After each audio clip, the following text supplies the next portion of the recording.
For the attendees and panelists, all we are ready to start. For starting, I will, before handing over to our moderator, I will read it first. Our moderator tonight, her name is Novia Putri Anisti. Novia studied architecture at University of Indonesia and took an architectural professional education for 1 year. And then she is currently an architect at Arkitekton Limatama, the company, the firm, the architect that arranged this webinar tonight. And she has just completed her postgraduate studies at the Faculty of Economics and Business. Oh, she's also become a businesswoman. University Indonesia, enrolled in the Master of Management program. Okay, Mbak Novia, I will give the floor. The floor is yours now. Thank you so much, Pak Monchu. And thank you, Phoebe Buzz, for helping us organize this webinar. All right, good evening, everyone, and good morning to those joining us from USA time zones. First of all, I would like to greet Pak Toga Panjaitan, Pak Hendra Jaya, and Bu Cikita, the principals of Arkitekton. And our two speakers, Bu Rahmita and Hansel Baumann. Thank you very much for participating in this webinar. And to our friends from Arkitekton and also all our honored guests, thank you so much for being here today. So this is the first of a webinar series event organized by Arkitekton.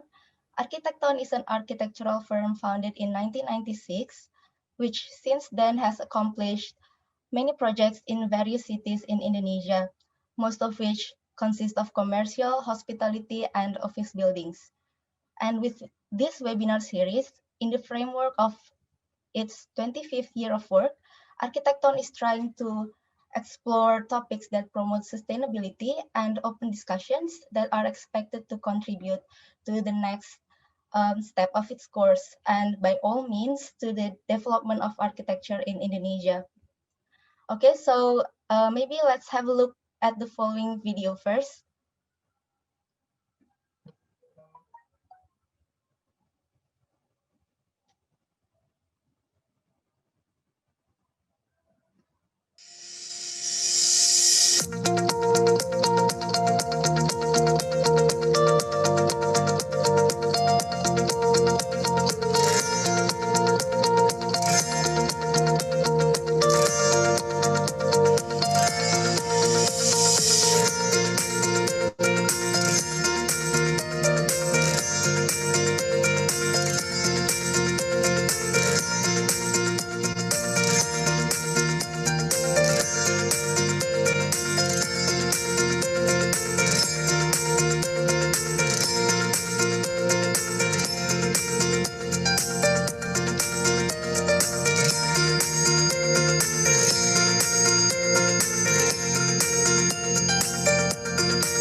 Okay, so that's a little bit of introduction about Arkitekton. And today's webinar is brought to you by Murinda, General Contractor and Steel Structure, Resinda Park Mall, Jotun, and PT Asahimas Glass Tbk. Also, we have our media partners here, Archify and Architect. Thank you so much for your generosity and support for making this webinar possible.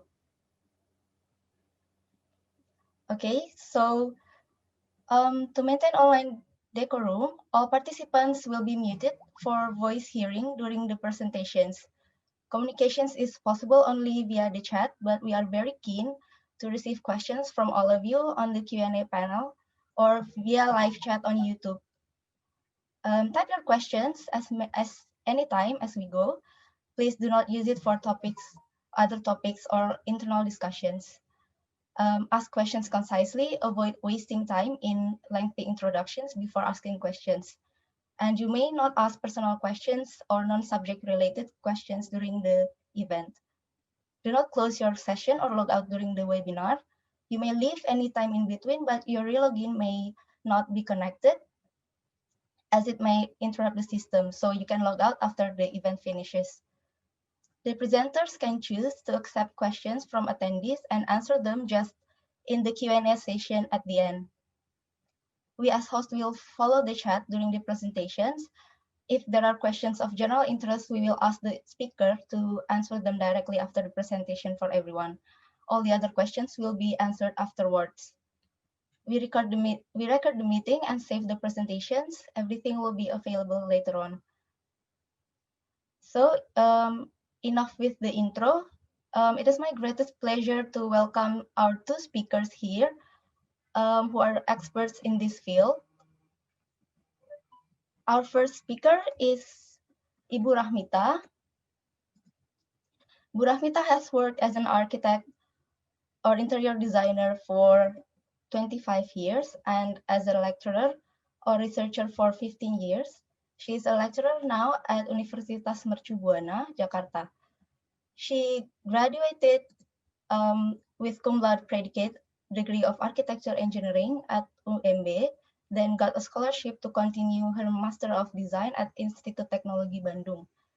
She is currently a doctoral candidate of Science and Art and Design at ITB.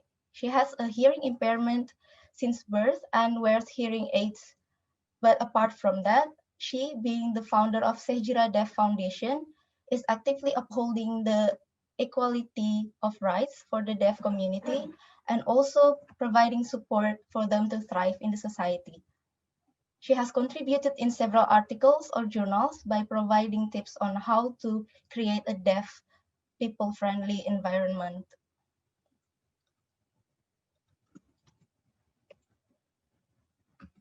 And then our second speaker is Hansel Baumann. Hansel Baumann is the former campus architect at Gallaudet University, an institution for students who are deaf and hard of hearing. He is the founding partner of Hansel Baumann Architect and Planner, and is currently the director of DeafSpace Institute. He, together with the ISL Deaf Studies Department of Gallaudet University, established the DeafSpace project in 2005. So this is the birth of the DeafSpace Principles, and has been since involved in various projects serving the deaf community. In 2013, he was appointed to serve on the International Code Committee representing DeafSpace issues on behalf of the National Association of the Deaf.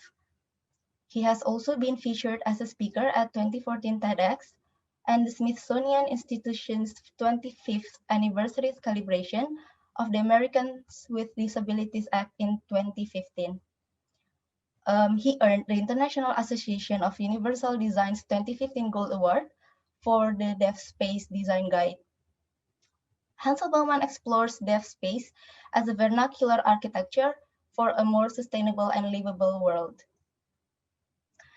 And now, before getting into the event, we will hear a short presentation from Amanda of Archify. You will have 5 minutes. Kak Amanda, I'm handing over the mic to you. You may start now. Thank you. Hello, thanks, Mrs. Novia, and I would like to thank all of you guys for coming. I hope everyone is healthy. I hope everyone is doing fine. Let me share my screen. Just a second.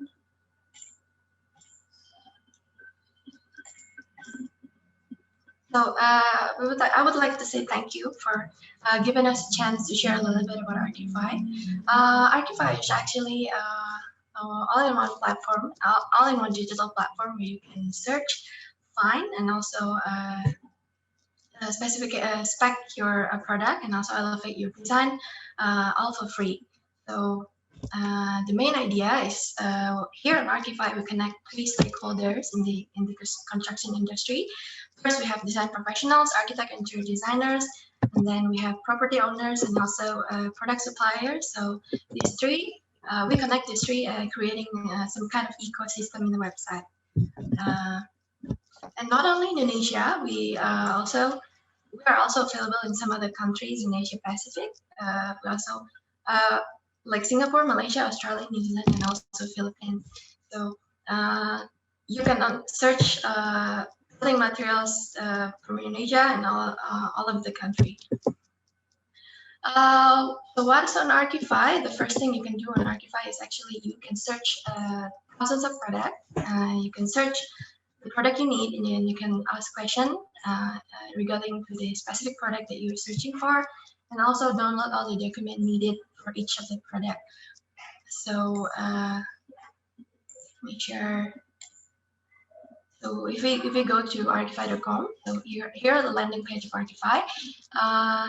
To search for a product, you can simply click on the products tab. We have 5 main tabs in the landing page. You can click on the product tab, and then we already divided the products into categories and subcategories for you to simplify your search,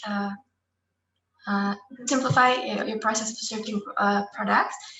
For example, we have interior and finishes category, and then we can go to tiles and subcategories. So here you can search all of the products, all of the product tiles in Indonesia. You can also view it by the brand name. So if you can click on the brand name, and we can see what brands actually provide the product tiles in Indonesia. If you want to go search for the product in some of the country, you can simply click on the top right hand corner of the screen, and you can see you can switch to Archify Australia, Malaysia, Philippines, Singapore, and New Zealand. We can simply go to one of the products. For example, we have Granito here. So all of the information regarding the brands that is already here. You can click the profile here. They have a short description of the product. We have all of the products listed in the website. We have also project reference, accreditation, brochures, updates, and also contact details for you to connect with them. We have thousands of brands and products, so you can simply go to archify.com and find the products that you need. If you go to products tab, you can see here, for example, I'm trying to reach for this product from Granito.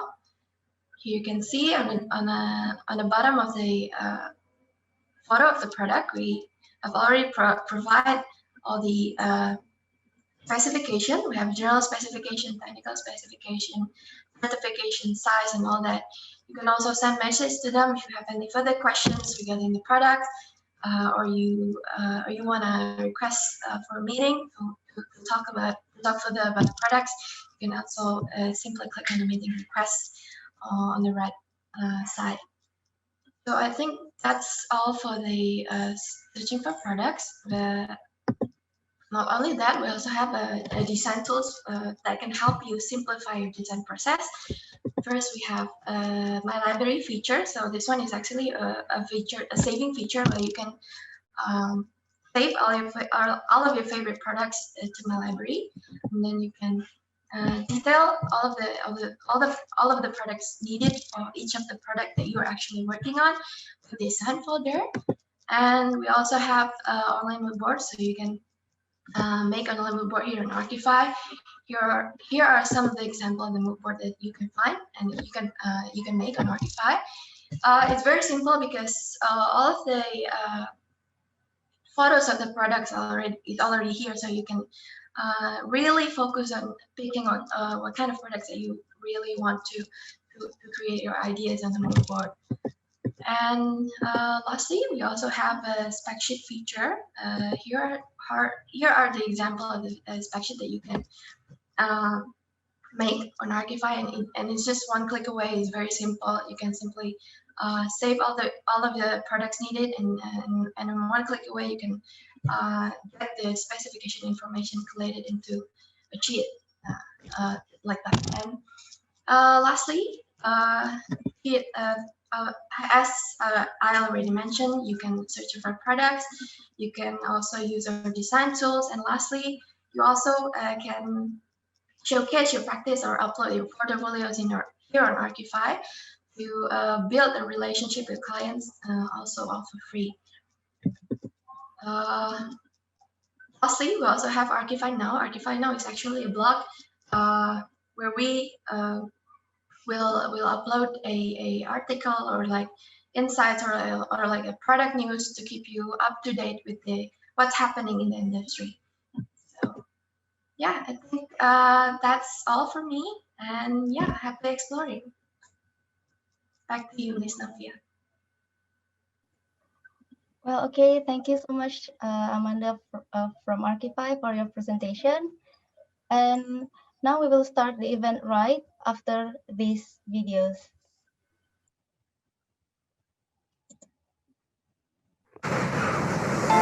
Time passes. Time flows. Time never stops. But what if we could change that?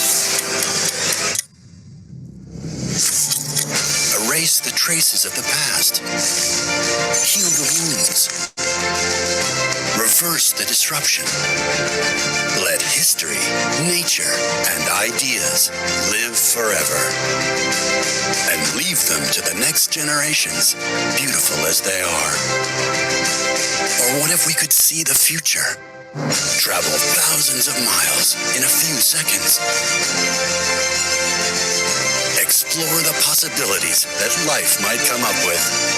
We can do it all. Stop it, bend it, rewind it. We are the masters of time. We want some things to change, and some to stay just the way they are. Jotun, for iconic buildings and beautiful homes.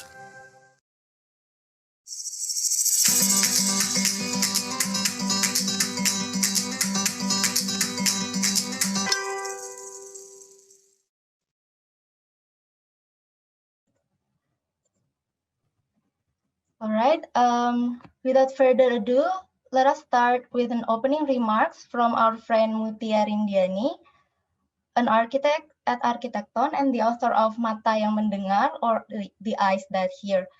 Please take it away, Mutia.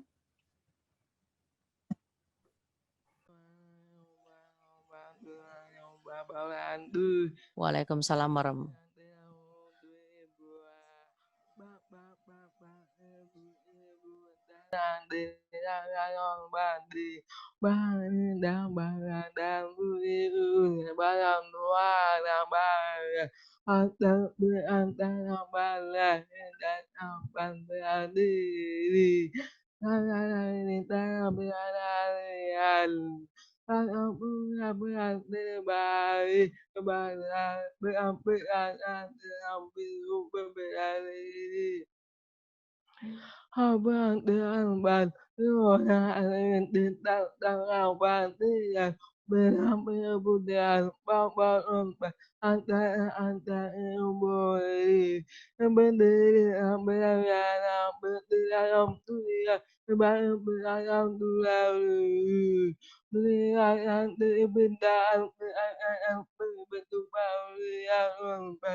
I, as one of the deaf persons, have some issues with communications. That happened when I was still in primary school to university years, but I managed to get through these difficult times thanks to the assistance provided by my family, my teachers, my lecturers, my friends, and many other people. Their willingness to become my ears and my mouth have made me one of the deaf architects in Indonesia. I would proudly say that Resinda Park Mall, the biggest mall in Karawang, is my design. I designed that with the Arkitekton team. Thanks be to God, now public awareness has started to increase. Accessibility is not always about the provision of special facility. For instance, there are a lot of deaf people who are now working for the government institutions or private institutions. There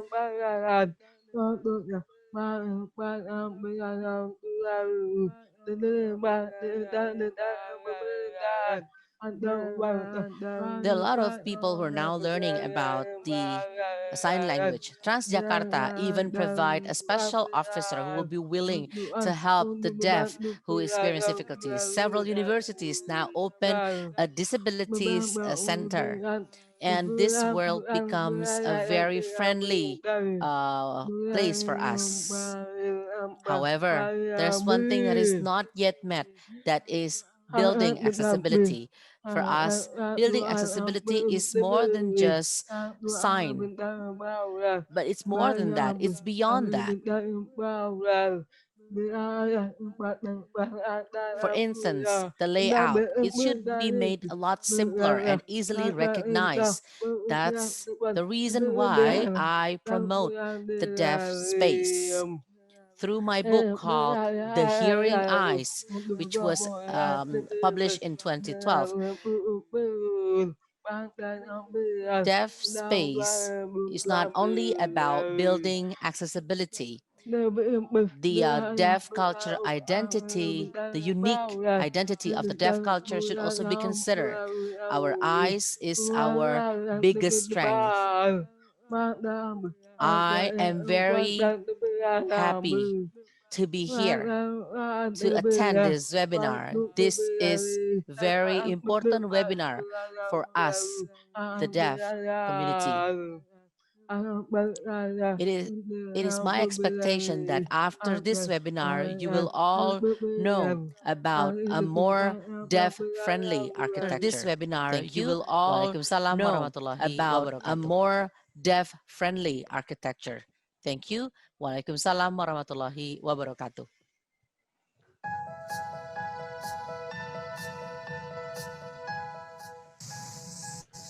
At that time, we just finished our meeting with the client. The client showed the picture of the King's Cross station in London. Finished our meeting with the client. I don't know why when I saw the picture of the King's Cross station in London, suddenly there's this idea when I saw that it was very loud and clear. Suddenly there's this idea that came up. I can imagine that there are two big columns, and then with all the artistic details, I can imagine that there are two big columns. There are some columns that are massive columns or transparent. There are some columns that are massive columns or SketchUp. It took me 1 week to create this canopy. What I used because it's very complex. I have never made such things because it's very complex. I have revised that multiple times. Never made such. I can only find the most adjustable thickness of the column because I can only find the most adjustable thickness of the column because I want the canopy to look light but very strong as well.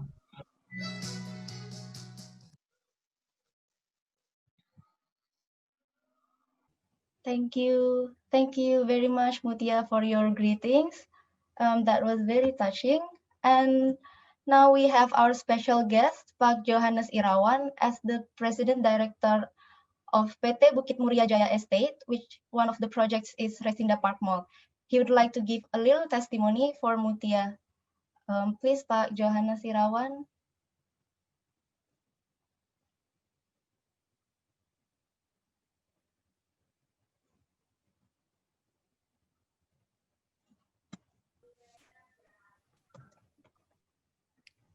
Hi, hello everyone. Hello. Can you hear me? Yes, we can hear you. Hello everyone. My name is Johannes Irawan. I represent the Resinda. So back then, around 8 years ago, yeah, when we discussed about the our shopping mall project in Karawang. At that time, Ibu Cik and Pak Hendra introduced Novia Mutia to me. And I think to myself, is they kidding me? Because this little lady she's so young, and then get a disability. But after we discussed several times about the project, I was surprised.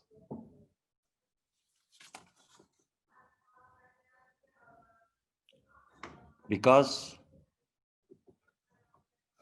with Mutia big eyes to hear, he can produce a come out with a lot of idea about the design. Mutia, maybe I push you too much at a time. For that, I'm sorry. But look at the result. In the end, you create a monument as an icon in Karawang. Congratulations.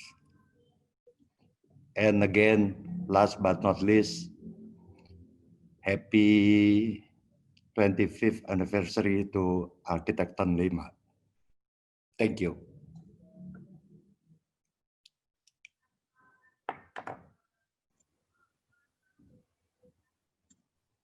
Thank you so much, Pak Johannes Irawan, for your warm testimony.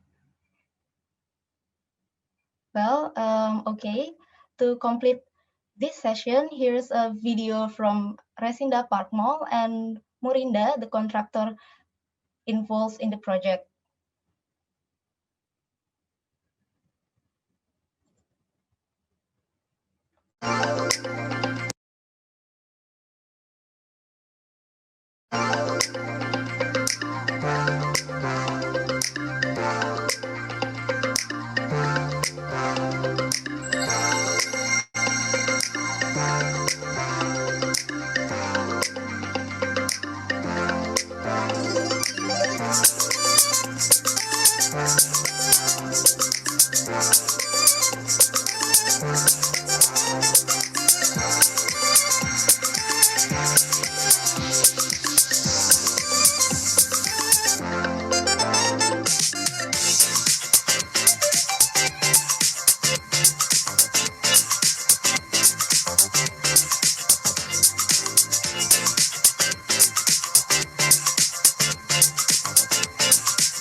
PT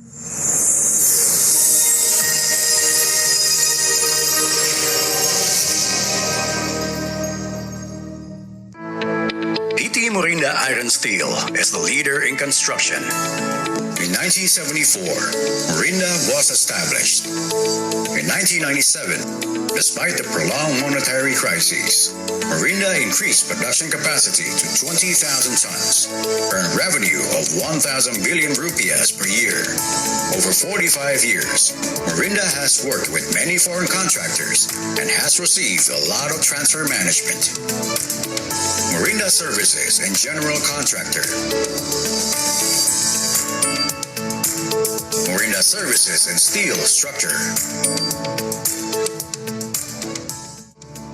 Morinda's Vision. Morinda's Missions.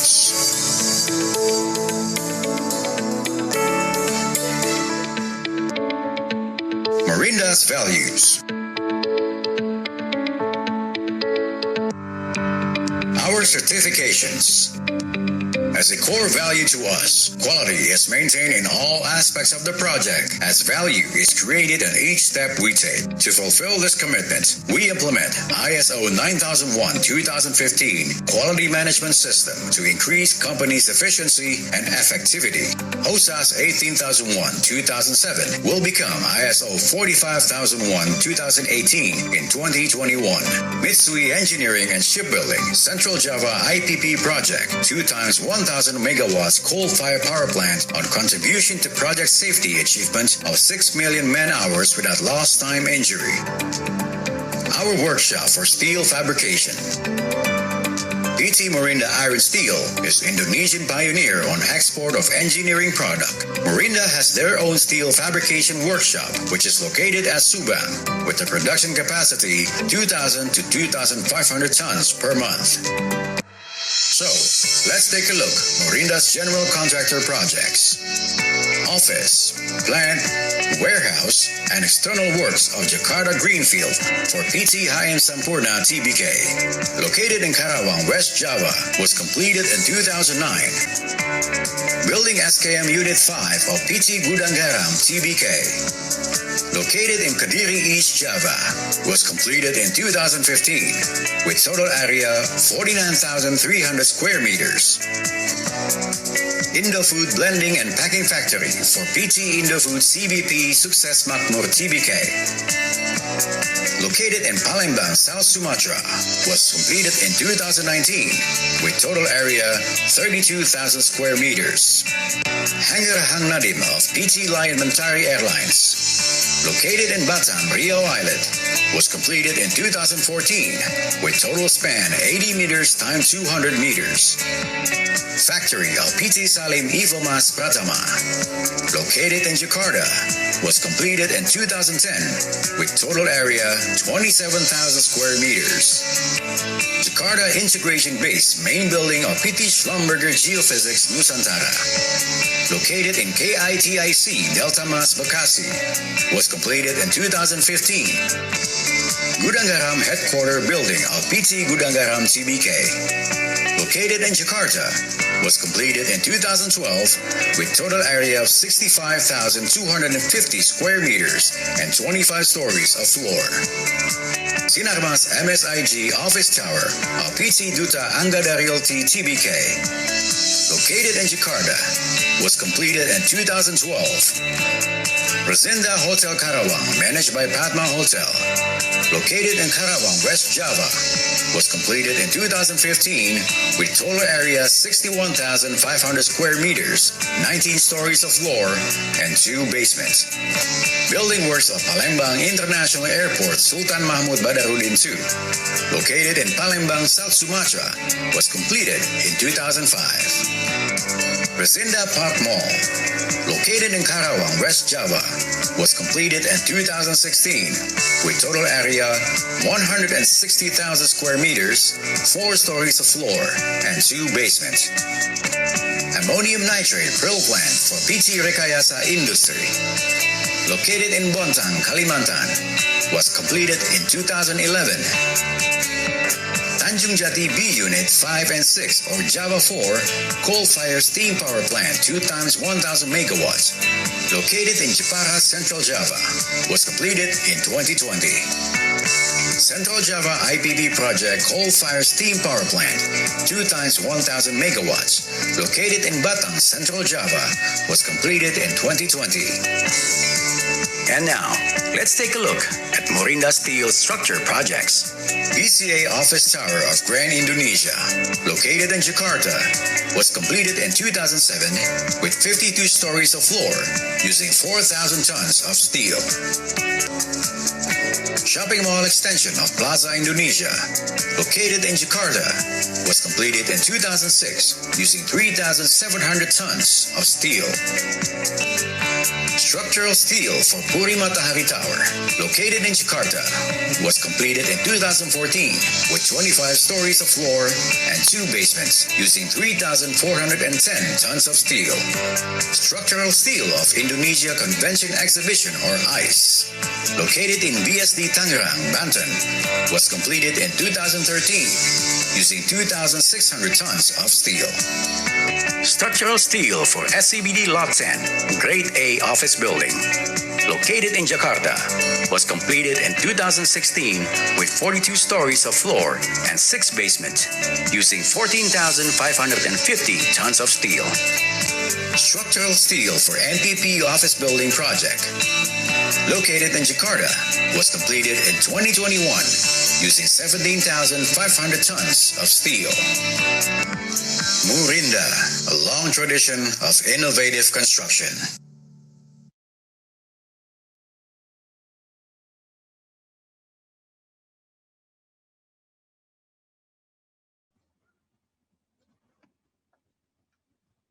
Okay, now getting to the main agenda, I will invite our first speaker, Ibu Rahmita, to begin. Over to you, Bu Rahmita.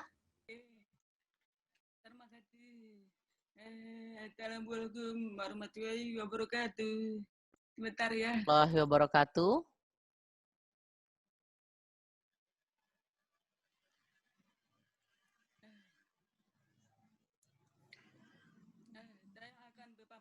I will present to you about the development of the standardization of deaf space in public space, specifically to those who have hearing disability or who have difficulties to hear. The reason why there are 2 terms for those, I would use the word hearing disability instead of deaf.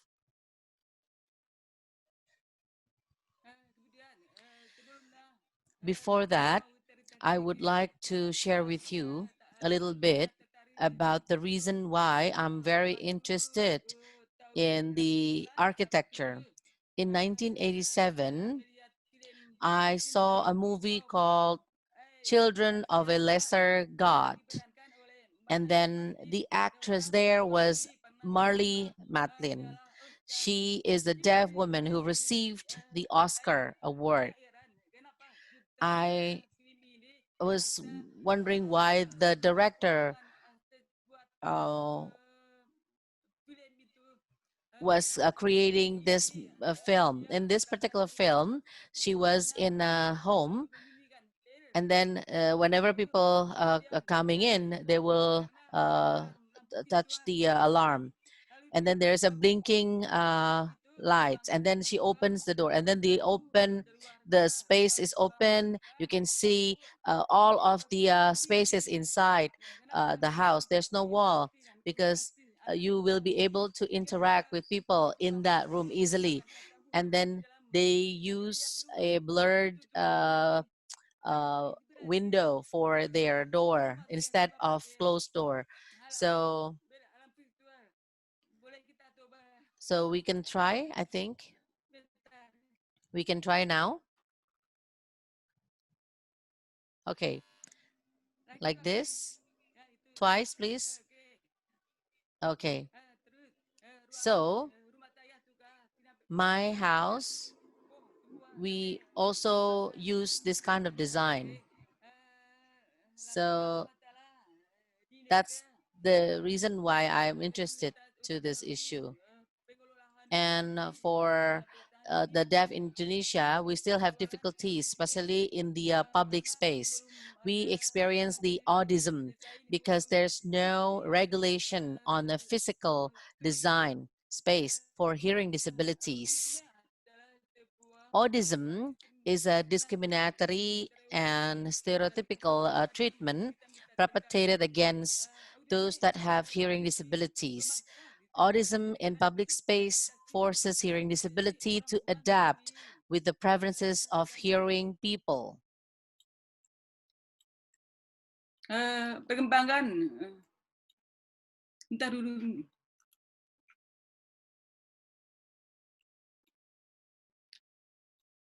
Perkembangan regulasi dan kesadaran publik terhadap fasilitas universal atau aksesibilitas adalah peraturan menteri PUPR nomor 14 PRT atau M 2017 desain universal untuk komunitas Signs for the hearing disability community. Unfortunately, designer interior didn't really pay attention to this because they use the pictures of people using a wheelchair and also those who are blind. But for the for the deaf, we will need signage, visual signs. It's they didn't consider that as important. They consider only 1% of the total disability community. So there are three important aspects that we need to consider. First, accessibility, as stipulated in the law number 4 of 1997 on the handicapped. In their article 18, they mentioned about the accessibility rights. And then the law number 8 number 8 on 2016 on persons with disability, Article 5, Section 1, mentioned about universal design. And then there's also government regulation number 43 of 1998 about measures to improve social welfare for handicapped. And then the law on the public space facilities as stipulated in the law on building constructions number 228 of 2002. Only recently, DeafSpace is being considered. In terms of the law, we have the law on the building construction. Unfortunately, in the Cipta Kerja or the Omnibus Law, this particular article is being erased. Ministerial Regulations number 468, there's no consideration for those who are deaf, but then it's amended by the Ministerial Regulations number 30 about the technical guideline. And then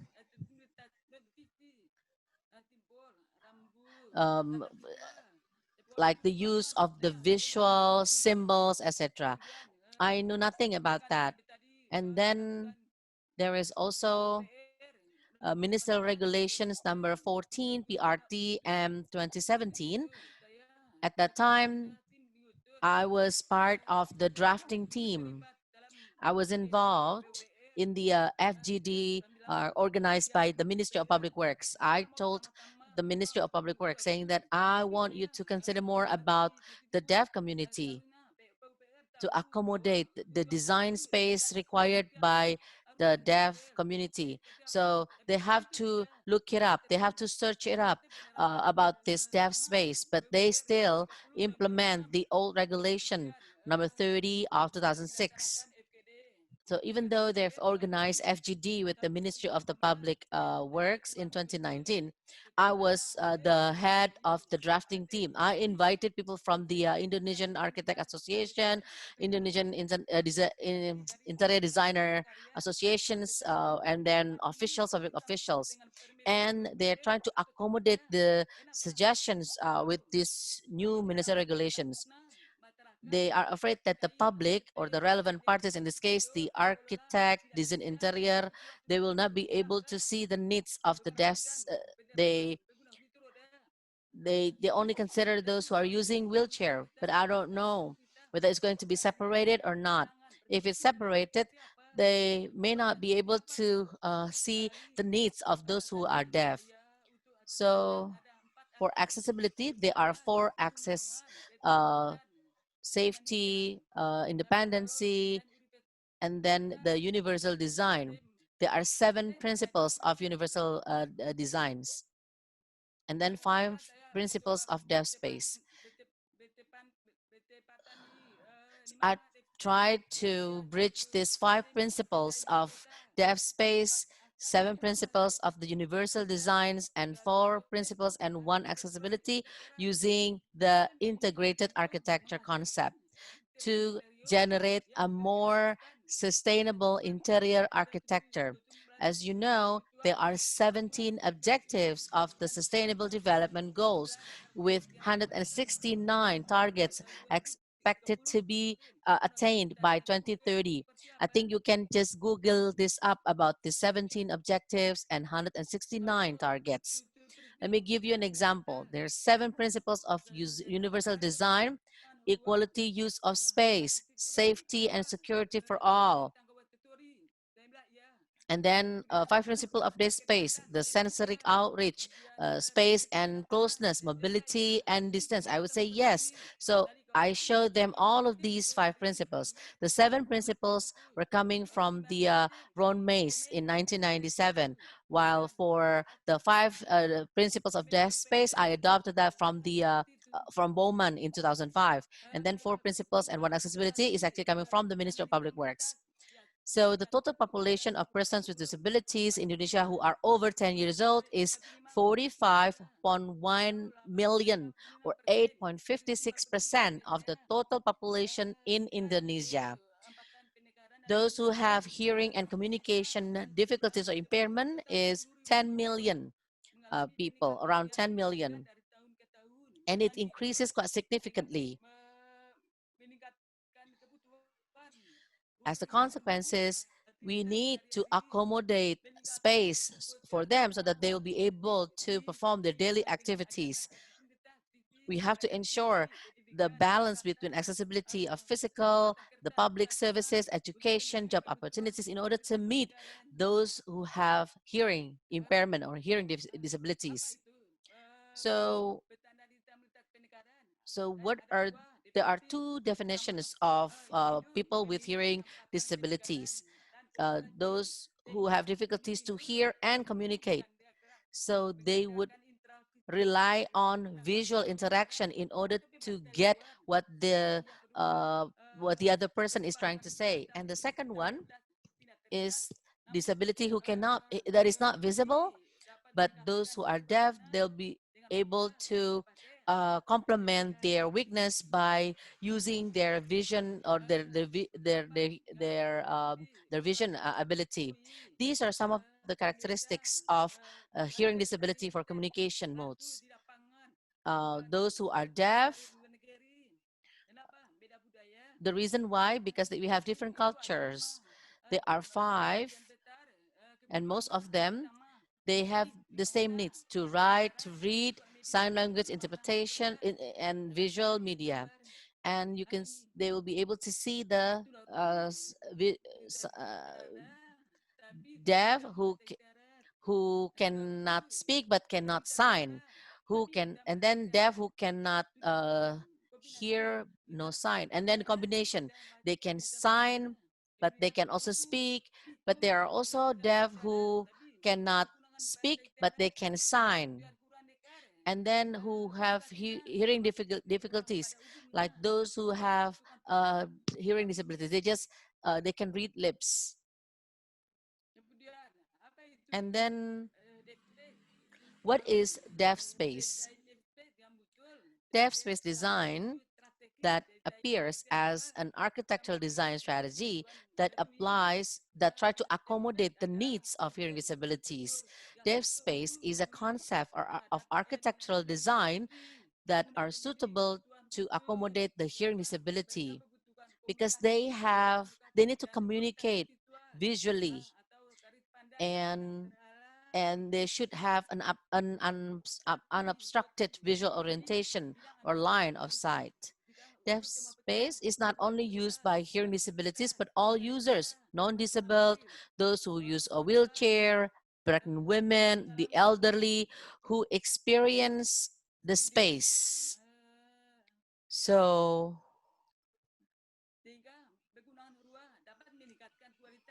this will improve the quality of life within an inclusive society. Then the implementation of the DeafSpace design is actually the provision of architectural element that is suitable and is not only focusing for their visual, but also the use of other sensory. Like for instance, they can hear, they can sense, or they can touch. These are just an example. Two deaf individuals, if they want to communicate while they're walking, they will need to have a specific space between them, at least 2.8 meters.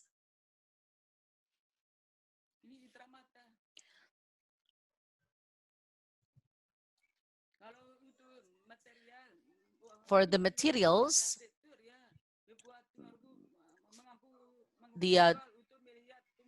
they need to communicate, they need to be able to visually see the person they want to talk to. This is how they communicate. So that's why sense of sight is very important. So these are 5 aspects of the deaf space on architectural elements. There are 5 systems: sensory rich, space and proximity, mobility and proximity, light and color, and acoustic. So this is from Bowman.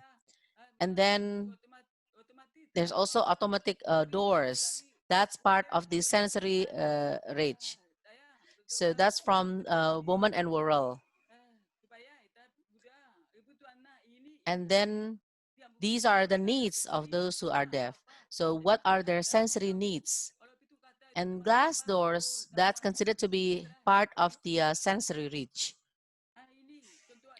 So these are 5 examples. And then principle 2, 3, and 5.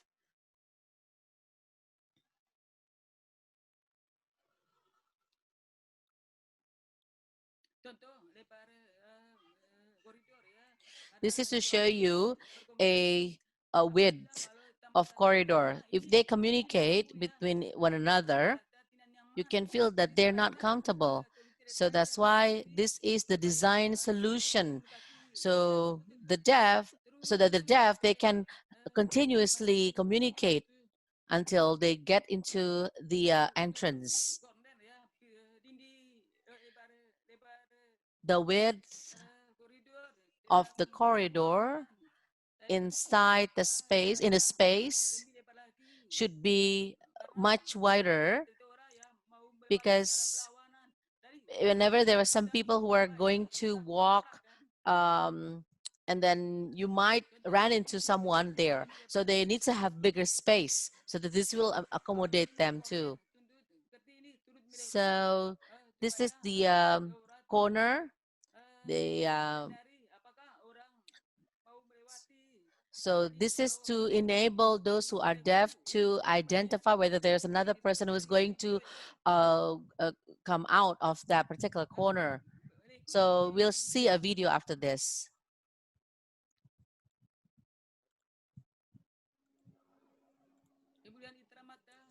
Then this is the visual sensory.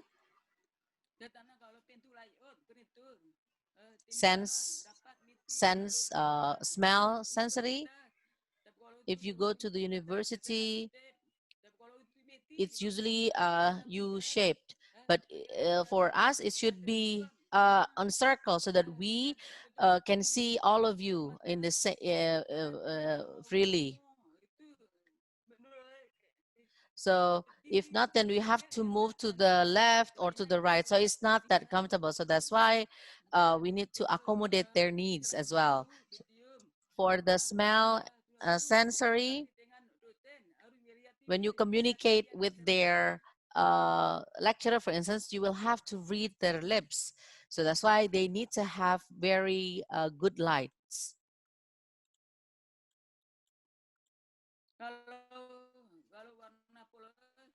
In terms of color, material, and acoustic,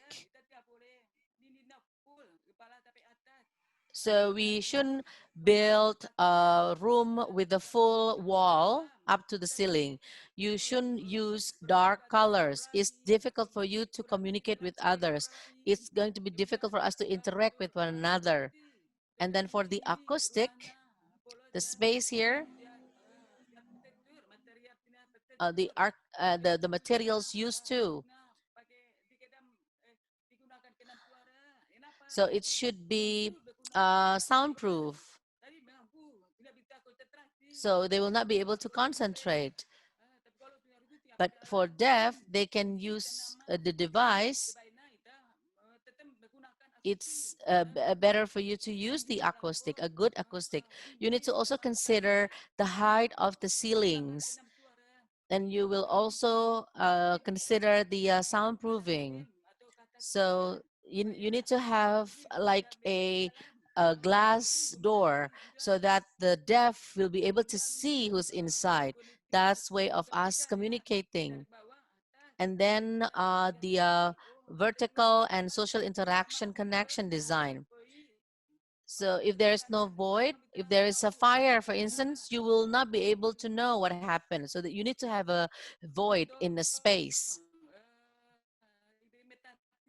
So this is just to give you an example of this concept in the Istiklal Mosque.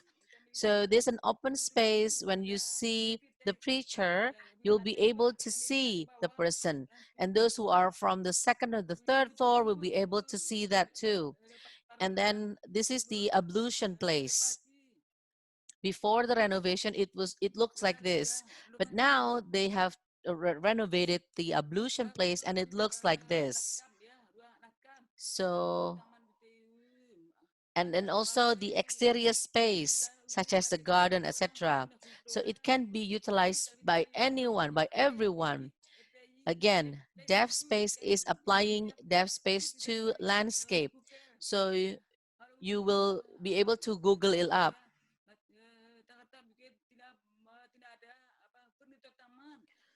So, for instance, in Jakarta, there is no covering of the exterior garden.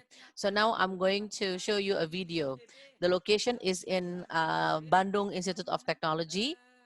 I had my postgraduate degree there.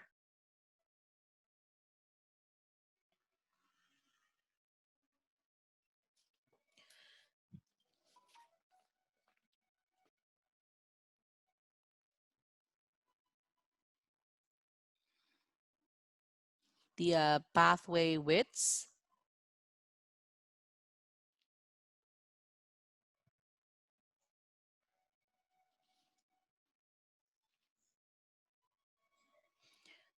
The deaf, they will need a space. Corner like this will be difficult for them. By using a curved corner, it will accommodate the needs of those who have hearing disabilities. Ramp is important because ramp will provide easy access to those who have disabilities. Automatic door. Same as ramp, automatic door should be continuous. Swing doors.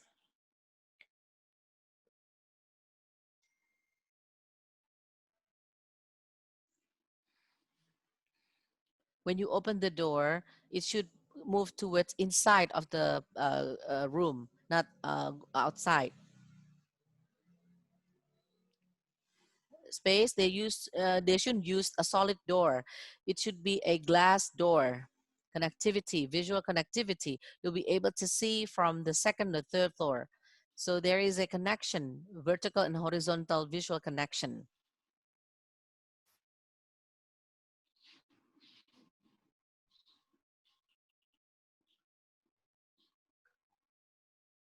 A visual interconnectivity. Degree of transparency is very important.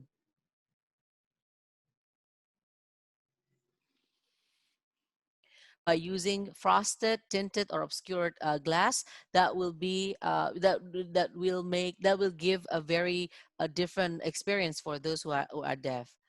Tables.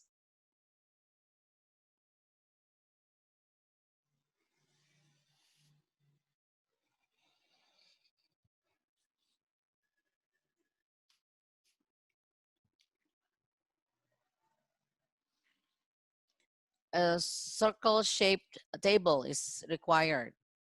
This is for seating arrangement.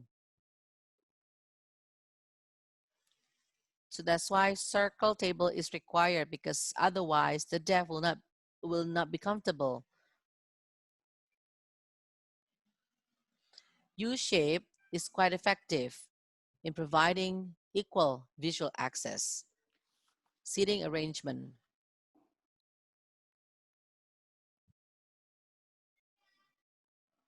So that it's easier for the deaf to see who is inside and who is coming out of the elevator. This is the wayfinding elements.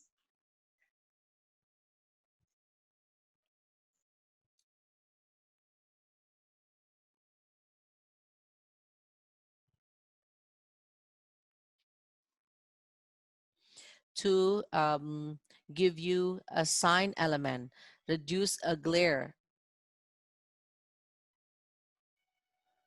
So not all space should use windows that are too high. Artificial lighting.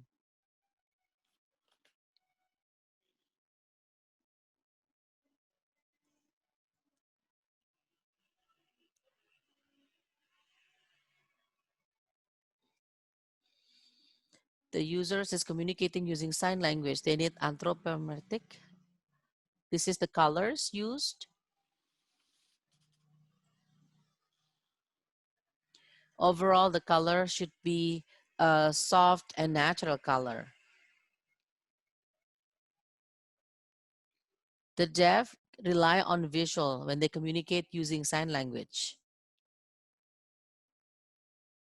Control noise and vibration.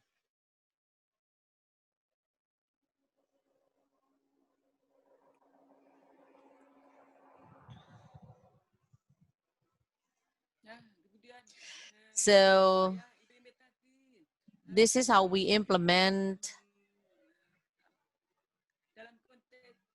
in the context of public space architecture. It is expected that it will be optimized so that they will be much more comfortable and be more self-sufficient when they are doing their activity. The concept of a deaf space is actually an amalgamation of physical space and human psychological conditions when they respond to space through sensory senses, starting with the sense of sight, hearing, touch, smell, and taste. So most of human life is in a space. The architect, interior designer, manager, building owner, they are going to be the bridge, and they will bring a strong interconnection between sensory and the environment. Architect, interior designer should have their capacity and understanding or awareness increase. So it's not only for aesthetic visual only. By redesigning the sensory experience of hearing disabilities themselves in their design, architects and interior designers are creating a more humane environment. The need for more detailed standard guidelines that refer to the deaf behavior, all facilities with standards that accommodate deaf competencies will make them more independent. I've participated in a competition. I won a first winner.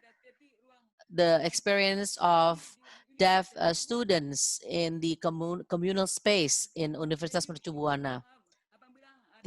Thank you. My apology if there are several things that you may not understand. Again, thank you. Thank you very much. Waalaikumsalam warahmatullahi wabarakatuh. Waalaikumsalam warahmatullahi wabarakatuh. Thank you so much Bu Rahmita, that was a very excellent presentation. And now I will pass the mic to our next speaker, Hansel Baumann. We look forward to hearing your presentation next. Hello, everyone. Good afternoon. It's a real honor to be with all of you.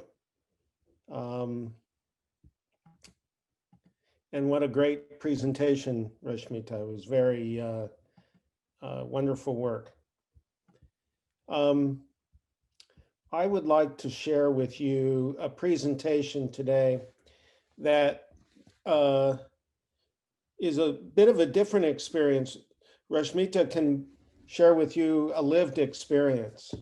I, on the other hand, am a hearing architect. So I'll be sharing an experience of what I've learned from others. And in a way, what I'd like to do is not so much talk about DeafSpace principles so much, but what it is to practice as an architect, working with people who are different than yourselves. So really, what I've learned probably the most from the deaf community is what it is to be an architect that is working with users and allowing people who are different than ourselves, who are different than the way we've been educated as architects, allow them the voice and the empowerment to influence the design process as an empowering process. And that's really a lesson that I learned from the deaf community, is the importance of identity, the importance of self-worth, and that there is not really a difference between those who we say have disabilities and those of us who we think don't have disabilities. If you think about it for a moment, we all someday, at some point in our lives, will experience a disability. We're born into this world not able to carry on clear communication, to have language, to move about freely. And as we age, we also have similar sorts of problems. So we think that we're all only temporarily able. So the fact that we can begin to learn from deaf individuals like Rashmita, the better off we are as we'll begin to learn more about just our whole human condition of difference and of I'd like to start this presentation from this perspective of what it is to be experienced rather than hard measured facts that we typically think of as architecture. And to do that, I want to share a few quotes that just set the stage for how we're thinking about the experience of sensory design through deaf experience.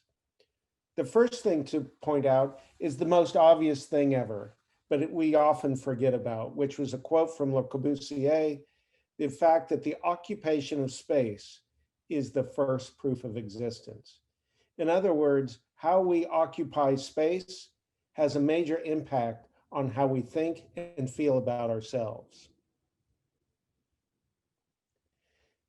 Then this idea, quote by Christian Norberg Schulz, quite a wonderful architectural theoretician, who points again to an obvious fact that human identity presupposes the identity of place. That we inhabit the world really through this act of dwelling, that the buildings we make are really an extension of our bodies and of our environment. And that we begin to identify those experiences of construction and inhabiting space with cultural differences. And of particular importance now, as we're talking about different sensory experiences, is this idea that the rather noted anthropologist Edward Hall talked about, is this idea that people from different cultures not only speak different languages, but inhabit different sensory worlds. You know, watching the presentations today, I noticed that I believe we had 4 languages going at one time. That makes me ask the question, are there 4 different sensory worlds actually taking place at the same time? and we're not really aware of, nor do we have the skills yet to reach across into those different sensory worlds. But maybe architecture has a way of doing that. And I think deaf experience is one way of really opening that door and beginning to build bridges between different sensory worlds. As was just explained previously in the previous presentation, so I won't go into it much, but it makes sense that deaf experience, that if you don't hear and live within a world that's really a visually centered world, the environment needs to be different and shaped around that way. We did a lot of research at Gallaudet University that looked at what does that mean. That research, much like the videos you just saw, was about documenting the lived moment of walking down streets or even simply eating a lunch and what that means relative to the built environment. We also, here in the United States, wanted to take a look at, there's a cultural basis. There's something going on beneath the surface that is not just about the mechanics of moving through space or even the physical aspects of communication, but rather how does it impact how we think about ourselves? And this was important to us because we began to think of deafness on one hand as perhaps being a loss or a disability that needs to be repaired. That's a rather old model that is what we call the medical model of trying to repair people who are different. But my neighbor was yelling at me. The cultural model is, on the other hand, a model that talks about architecture that is of experience. What are the architectural implications of that? Architectural corollary of the qualitative imagination. That's an idea that was put forth by Polisma. Just a moment, please. I think there's an emergency. I'm giving a presentation. Okay.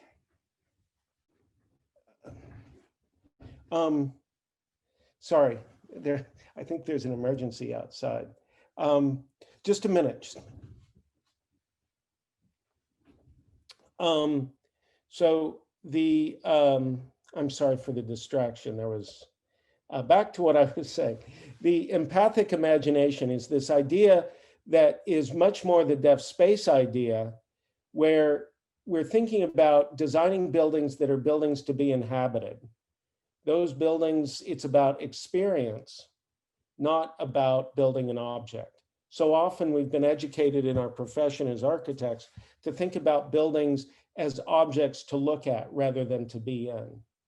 DeafSpace calls upon us to think about architecture and space in a very different way. And this is what Polisma calls the empathic imagination, much like what's illustrated here in the Edward Hopper's Chop Suey painting. In this painting, you see two individuals with their gaze faced directly toward one another, focused on that relationship of that conversation. You see warm, gentle light coming through the window, casting light and really shining on that conversation. All at once, there is a moment to be enjoyed here. That's a different kind of thing to think about that DeafSpace really calls us to look at as communication becomes part of the space that we inhabit. Or another way to say that is the space within that we occupy becomes the page upon which that communication is written.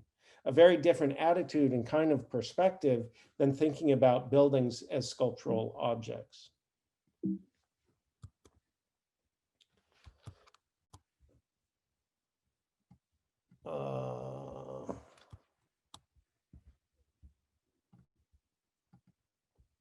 I'm sorry for all of the, there we go.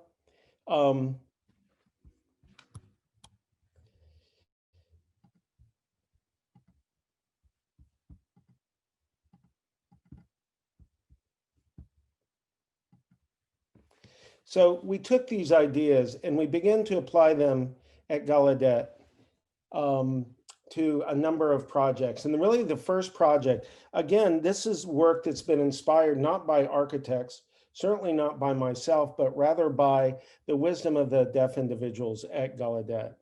First example was our first project.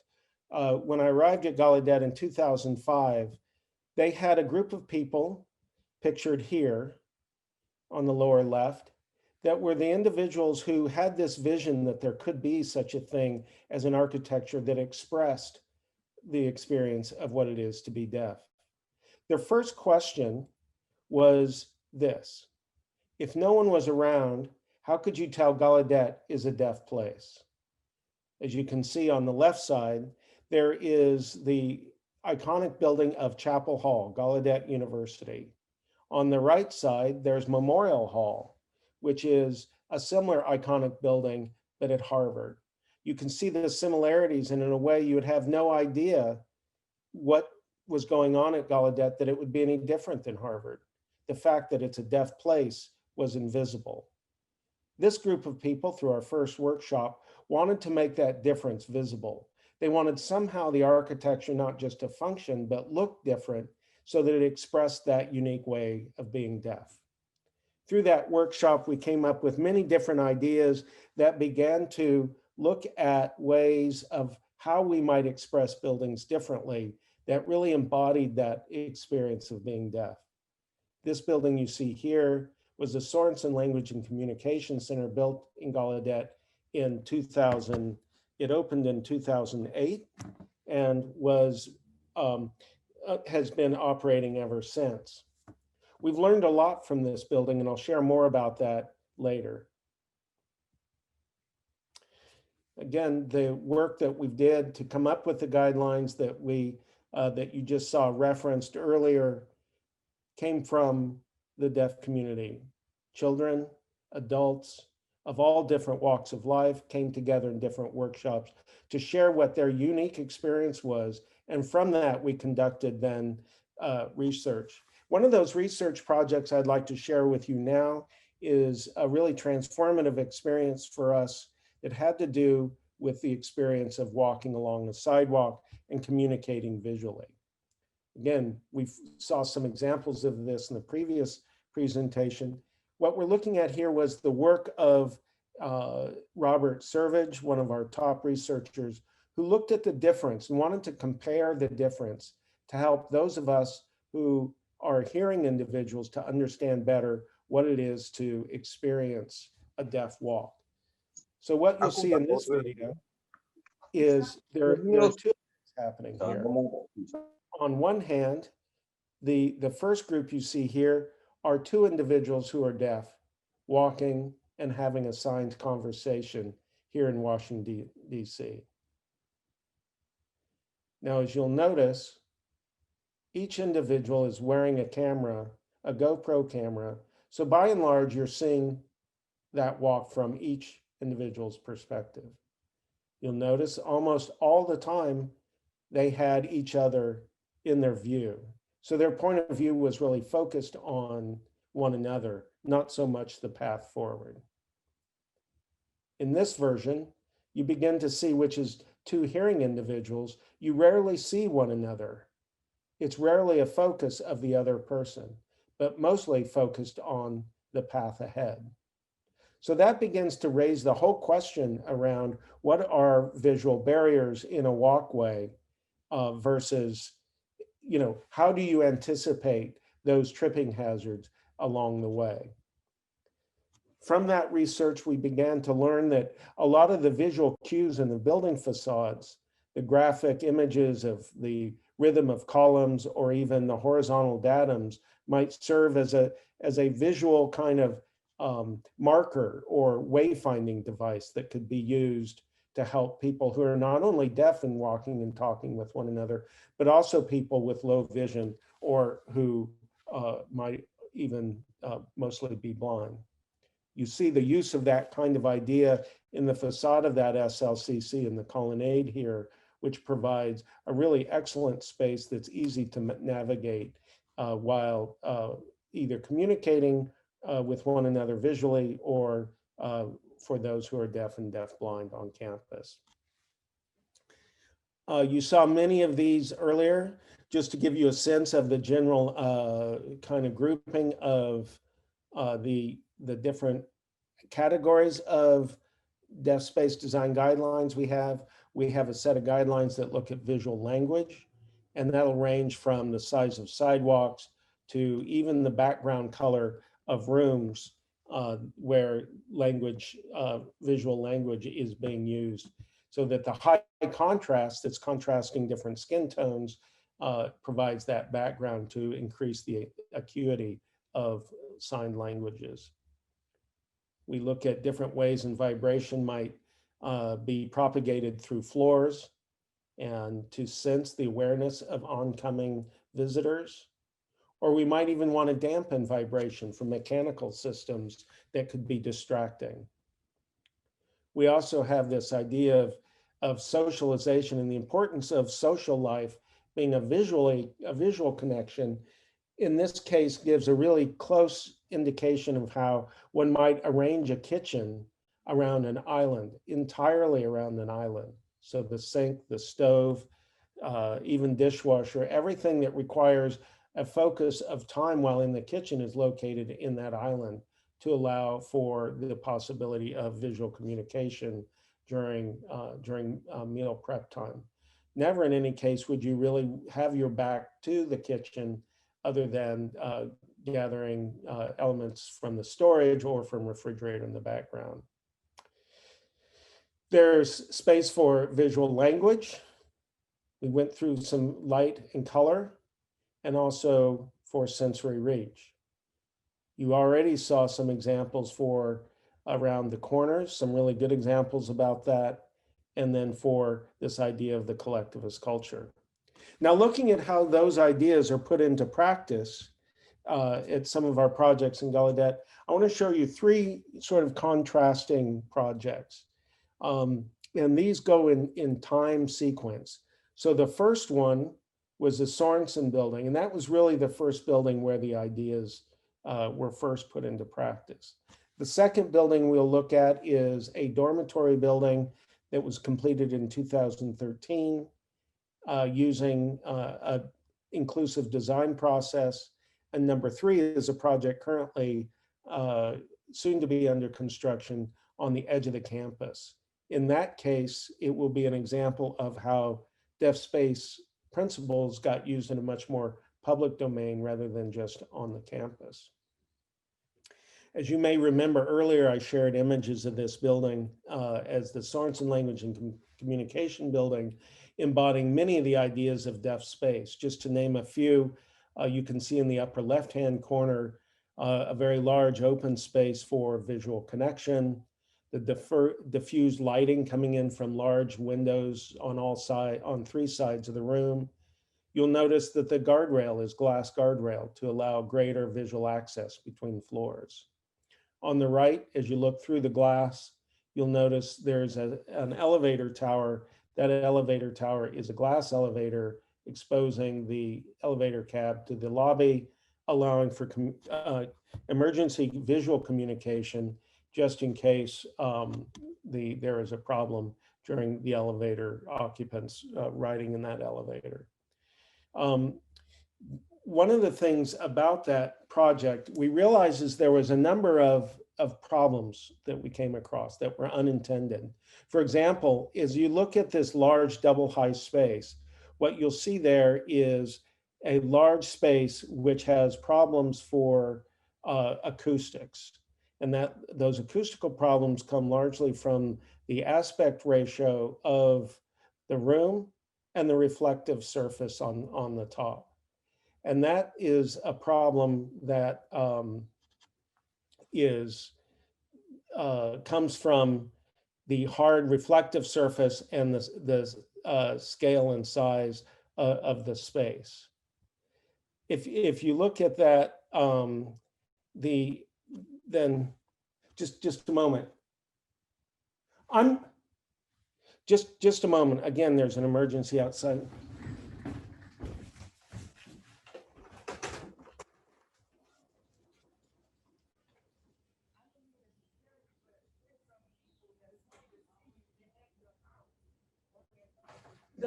I'm giving a lecture in Jakarta, Indonesia right now.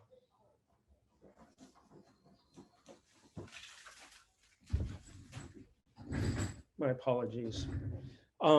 Let's go back to this discussion of the problems that we had in this building. We realized that there was a whole series of mistakes that had been made that made the building very difficult in some ways to even afford later on in the creation of the final product. And so one of the things we realized from all those problems, what we realized is it wasn't so much a problem of the designers or the architects or even the contractors, but rather a problem of the design process. We made a mistake. We realized that we had not included the users throughout the process to the degree that we needed to. And to understand that problem better, we went back and explored the number of contact hours. And those are the number of hours in which we worked very closely with the deaf community on creating the design. As we did that, what you'll see on the chart here, you'll see on the vertical graph, there's the number of hours we engaged a large group of people throughout the design process. Along the horizontal axis, you'll see the phases of the design process. So in this chart, what you'll see basically is early on, there's a high peak of engagement with users. You'll see that peak drop off quickly once the design got started. And then as the design progressed, there becomes what is that phase that here in the United States we call value engineering. And I'm sure you all know it well too, in that it's the time where you try to align the budget with the scope of the work. And there's so often cuts that are made that is difficult to make. But what happened, because we didn't have the deaf users engaged, it was difficult for judgment to be made around what are the right values and priorities to be kept during that phase. So we wanted to change that in our next building that we did. Pictured here, you see that next building, which is the dormitory building that I had mentioned. In this one, we changed the entire design process so that it had a graph that looked very different. Here you see a much more robust graph with a larger, higher degree of engagement. You see it's a wider graph, so there was more engagement over the design process. And most importantly, what you see here, signified by the dollar sign, was that the decisions about budget cutting took place early on. How we did this was through a design build process. At the bottom of the slides here, you see there are 4 groups of different architects who are speaking with one another, engaged in 4 different teams, 4 different architects trying to get the job, each one of them paired with contractors to come up with a final price and a design that they could guarantee they would build according to the lessons that they had learned from our deaf community. These images give you an idea of the level of involvement that the deaf community had.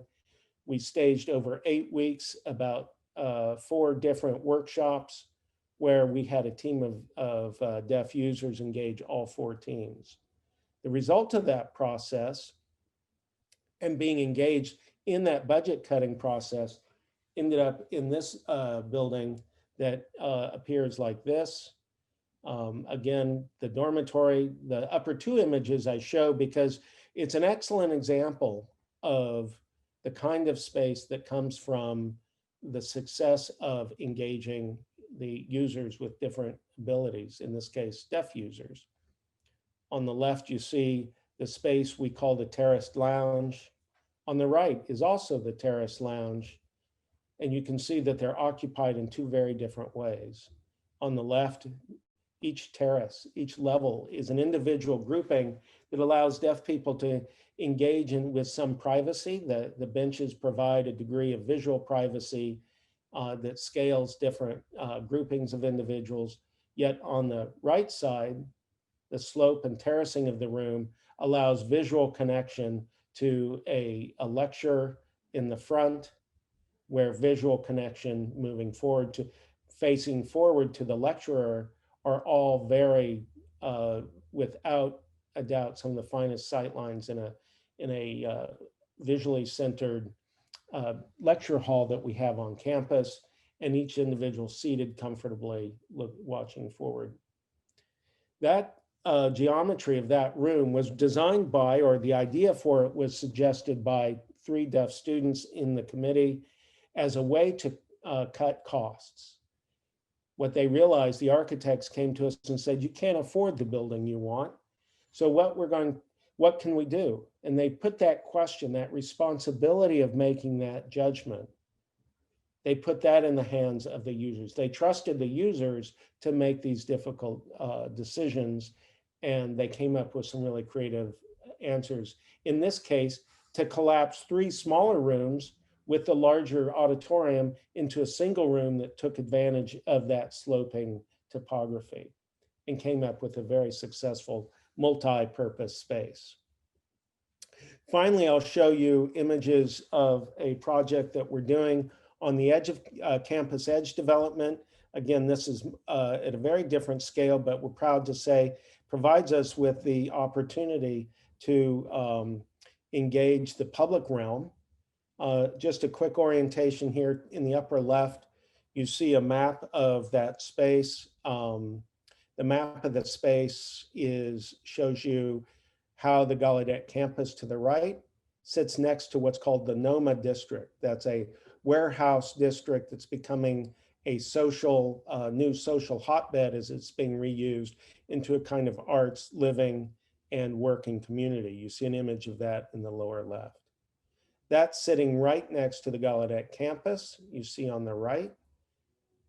And there's a sharp divide between 2 very different environments of the active, gritty marketplace of the 6th Street on the left, and then the quiet Gallaudet Green campus on the right. How to blend those 2 spaces together became a major question and concern for us as the university developed its properties. You see in the upper left, those properties are indicated in the red and pink colors of parcels. Those are very large parcels of land. You get a sense in the upper right-hand image of the size of development that was planned as high density, mixed use development. In a way, we called this the zipper. It was the zone which brought together and connected the public hearing realm with the deaf world on the campus. So how you mix those 2 spaces together was a significant, became a significant question for us.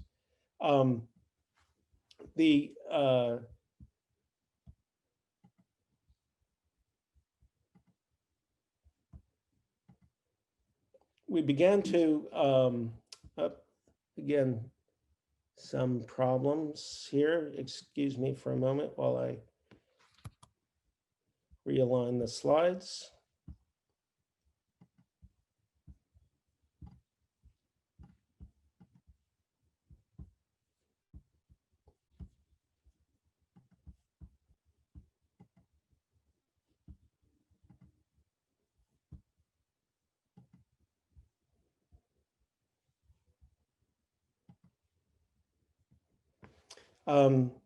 So how we began to solve that problem is we wanted to go back and look at exactly in the deeper realm of what is the Gallaudet campus. If you remember the question earlier around how could you tell the Gallaudet campus was a deaf campus? So we embraced that question first by looking at the campus and understanding it as a collection of people and activities.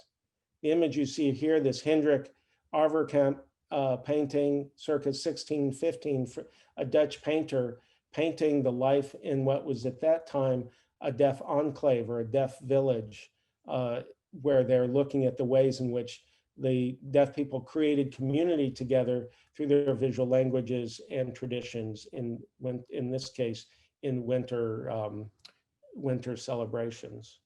We looked at the campus as a collection of buildings around a green.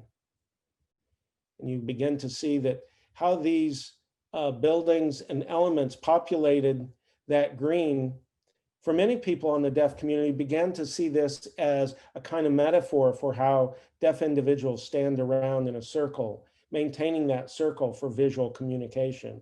So there's this very strong connection between the arrangement of the buildings and the space itself. What that gave rise to is this idea of creating an armature that encircled the green and coming over to 6th Street, where you see here the main building that anchored that 6th Street development next to some of those higher and mixed use development buildings. The red building you see is, the program for that is a cultural arts and research building that would support Gallaudet functions. You see this idea of the ground plane really being prominent, then a lighter, more airy kind of wooden structure over the top, allowing armatures of light to come through. Now, let me show you kind of the design concept that I'm sharing with you now comes from a very intimate experience of working together, in this case with deaf and deafblind individuals in design experiences where we paired, in this case, deafblind individuals, teaching architects how to begin to communicate through touch and using this notion of touch as a means of communication. Touch like that made people, the architects, initially very uncomfortable, but as they got used to working in this way and communicating with one another, and even without interpreters, there became a way to communicate. And that had to do with just simply gesture and touch and sharing that experience together without the need even necessarily for visual communication. This image of the two of them experiencing the world together is one that I, as an architect, find one of the most powerful experiences, because what it brought forward is this idea that architecture is not just something we look at, but it's something that we touch and inhabit with our bodies. So we designed the process. We required architects to take on this idea of touch. What did the building feel like became important. So in that design competition that we held for this project, we asked architects and designers to propose not just models of the building, but models that could produce that experience they wanted to achieve through touch, and not necessarily just as models to be looked at. And you see images here from the winning team that is provided by the winning team of Hall McKnight out of Ireland, who won the project. And these are their touch. Those are images of their touch model. What you see also is a sketch from Hall McKnight Architects, where they were looking at the campus through the eyes of individuals with limited vision, a condition of Usher syndrome, which is very prominent among deaf and deafblind individuals. You see the two rectangles here are framing different points of view, raising the question of what it is to be in communication with one another, and how does those different frames of view engage the environment. That began to give rise to this idea of communication within the landscape, the idea of the window frame and what it is to behold a view through frames. And you can begin to see from the early images this idea of touch, of texture, and of window frame and light, which are the really deeper notions around the experience, that sensual experience of that we all inhabit, but very deep within the deaf experience, start to come forward in the architectural expression in this proposal.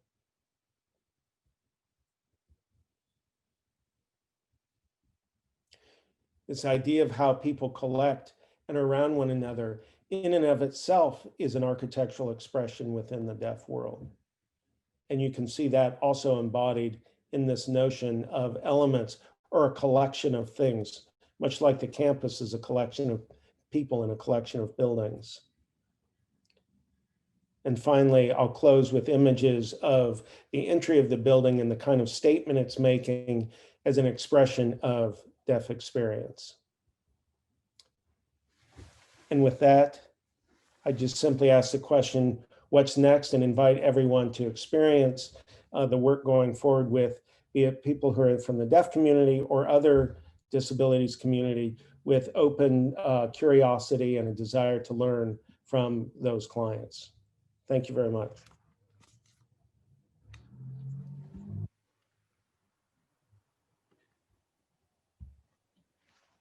Okay, thank you very much, Hansel. That was a very insightful presentation. My apologies for all of the interruptions. I'm not, my neighbors were something going on outside. I think they really wanted my attention to call the police for something, but I think everything got solved. So again, my apologies. One of the Okay, no problem. problems of not being there in person. Yeah, I know. I think, all right, so it's been great to hear from all of you. And we will now begin our Q&A session. We already have some questions in, but actually, I think, first of all, I want to some kind of break the ice here. Like, I was really curious. Previously, Bu Rahmita already mentioned the thing that inspired her to become an architect. And here I was really curious to ask you, what was the initiative of, what sparks the initiative of diving into these DeafSpace principles? I mean, you were already an architect, Hansel, when you decided to in 2005, okay, I think I'm gonna do this. So what thing that sparked you at that time? So maybe you can give your. Yeah, it's an interesting, you know, life is strange. Sometimes things just happen.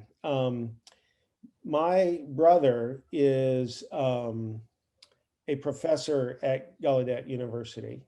He's a hearing professor, but he's in the deaf studies department. A good friend of his, who's now a colleague and one of the, I would say, fathers of DeafSpace, Dr. Ben Bahan, who is also a professor, a deaf professor in deaf studies. The three of us dreamed up this idea that we would try to hold that first workshop at Gallaudet that would allow this idea that everyone talked about DeafSpace, to put that down on paper, translate what was cultural traditions into architectural language. And so that first workshop was my first experience in the deaf community.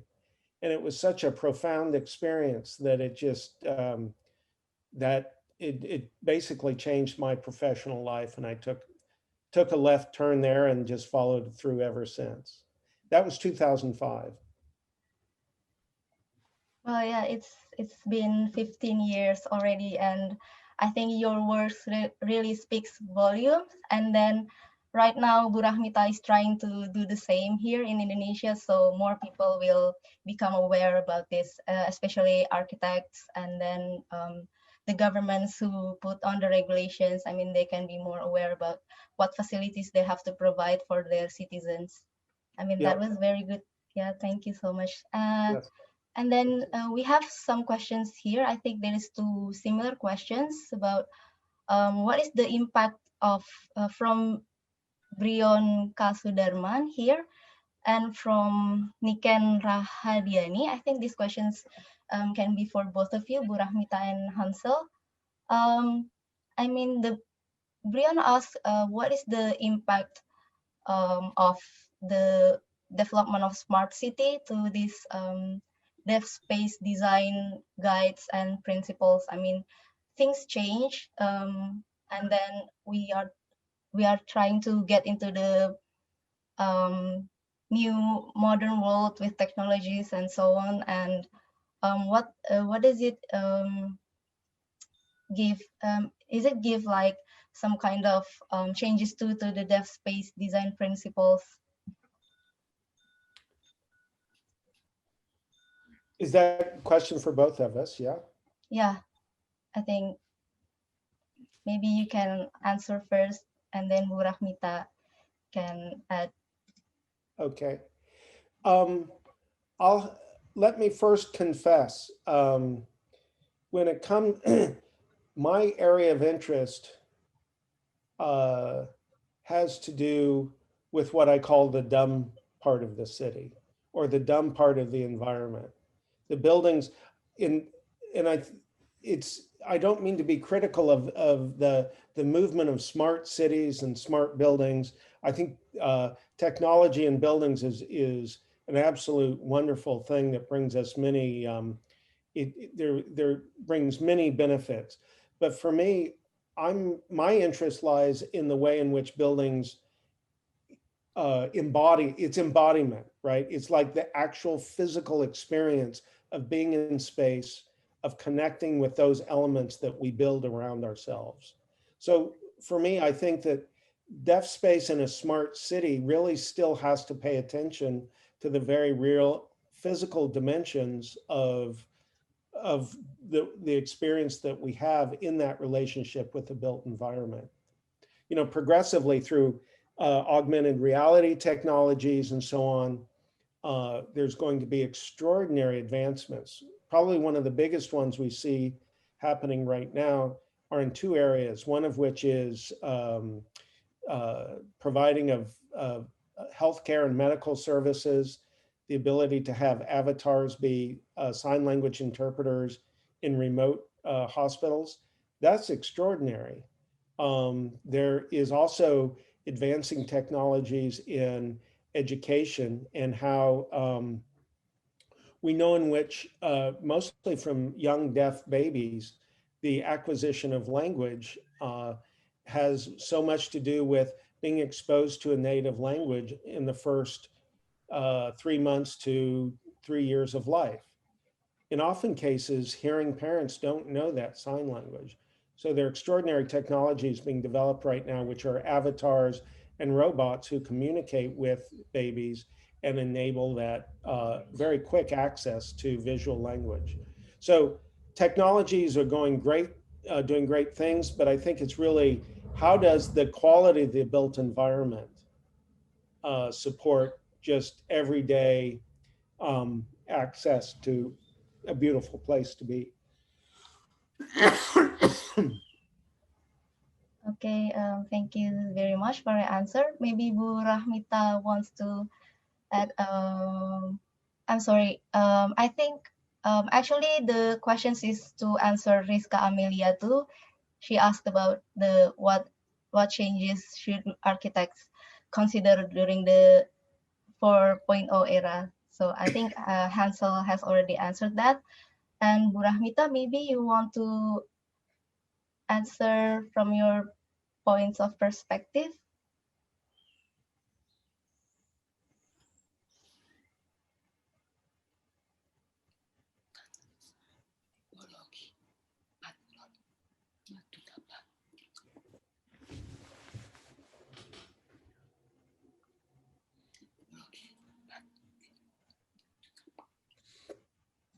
Oh, boleh diulang lagi, maksudnya era 4.0 itu yang kayak gimana ya? I mean, in this era of like developing technology and so on, and we became more modern, and so the development, the architectural development is like getting so fast, and then how we as an architects should consider, what we should consider towards that changes to still accommodate the needs for dev space itself, because the space is limited to, like in the big cities, like everything becomes more packed and then more small. So how do we consider the things that to meet the needs for deaf people itself?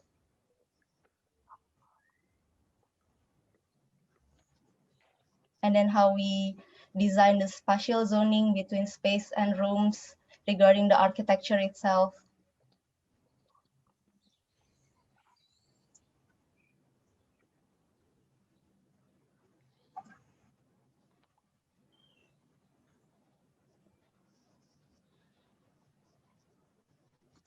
Terima kasih atas pertanyaannya.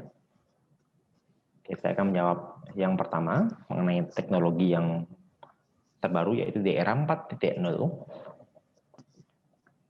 sebagai arsitek kita harus menggunakan we have to employ a more visually focused architecture. Deaf can use this, for instance. And then those who use wheelchair can use this space as well. So I don't think we should only think about one type of disability, but we have to be able to accommodate all needs of this disability. So jadi kita harus membuat paket yang lengkap antara membuat untuk tuli, untuk yang daksa dan lain-lain. Jadi sebelum mendesain mungkin kita bisa melihat secara virtual ya, menggunakan teknologi yang kita punya. Jadi kita lihat desain yang kita buat, apakah desain ini bisa dipakai untuk tuli maupun untuk pengguna kursi roda. Untuk pertanyaan yang kedua, untuk zonasi, ada zonasi publik dan privat.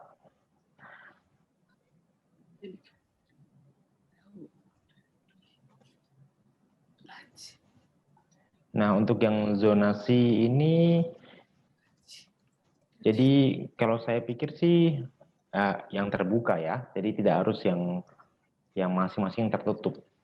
Seperti ada zonasi yang privat, misalkan kita susah untuk berkomunikasi, seperti itu kan susah ya.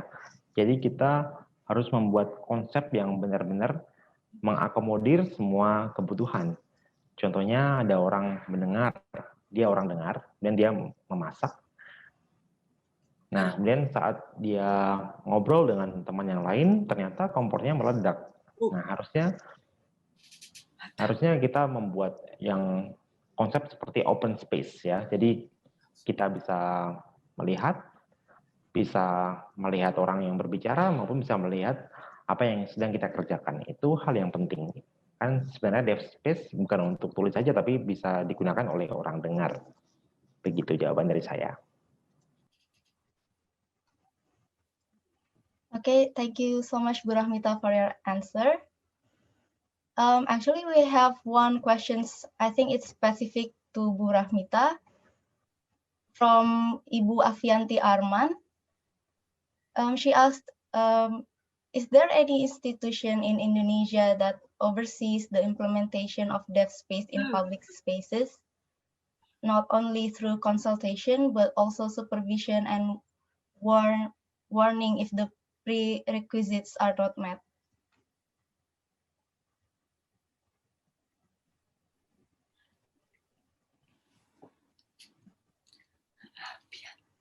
Terima kasih Bu Afianti. Halo, apa kabar? Sudah lama kita nggak ketemu ya. Terakhir ketemu di UGM waktu itu. Ini pertanyaan yang sangat menarik. Jadi mulai advokasi di tahun 2003 di PPDI, jadi Persatuan Penyandang Disabilitas Indonesia. Jadi kami melakukan survei ke masjid, ke rumah sakit. Nah, saya bilang, oh ini bangunannya salah nih, jadi tidak ada akses untuk kursi roda. Karena sudah ada undang-undangnya. Saya bilang seperti itu pada mereka. Tapi sampai sekarang belum ada respons. Yang kedua, di sekolah yang khusus tuli sudah cukup oke aksesnya. Kemudian ada di perkantoran juga ada beberapa masalah gedung perkantoran. Di contohnya ada tempat menunggunya juga tidak bisa dipakai untuk yang pengguna kursi roda. Jadi langkah selanjutnya mereka tidak tahu, atau saya pun sedikit bingung ya, yang siapa yang menegur itu siapa. Jadi setelah saya tunjukkan ada undang-undangnya, ternyata banyak yang melanggar. Karena arsitek tuli itu jumlahnya sangat sedikit. Waktu itu hanya saya seorang diri. Jadi bagaimana kita untuk menegurnya juga sulit karena kurangnya orang.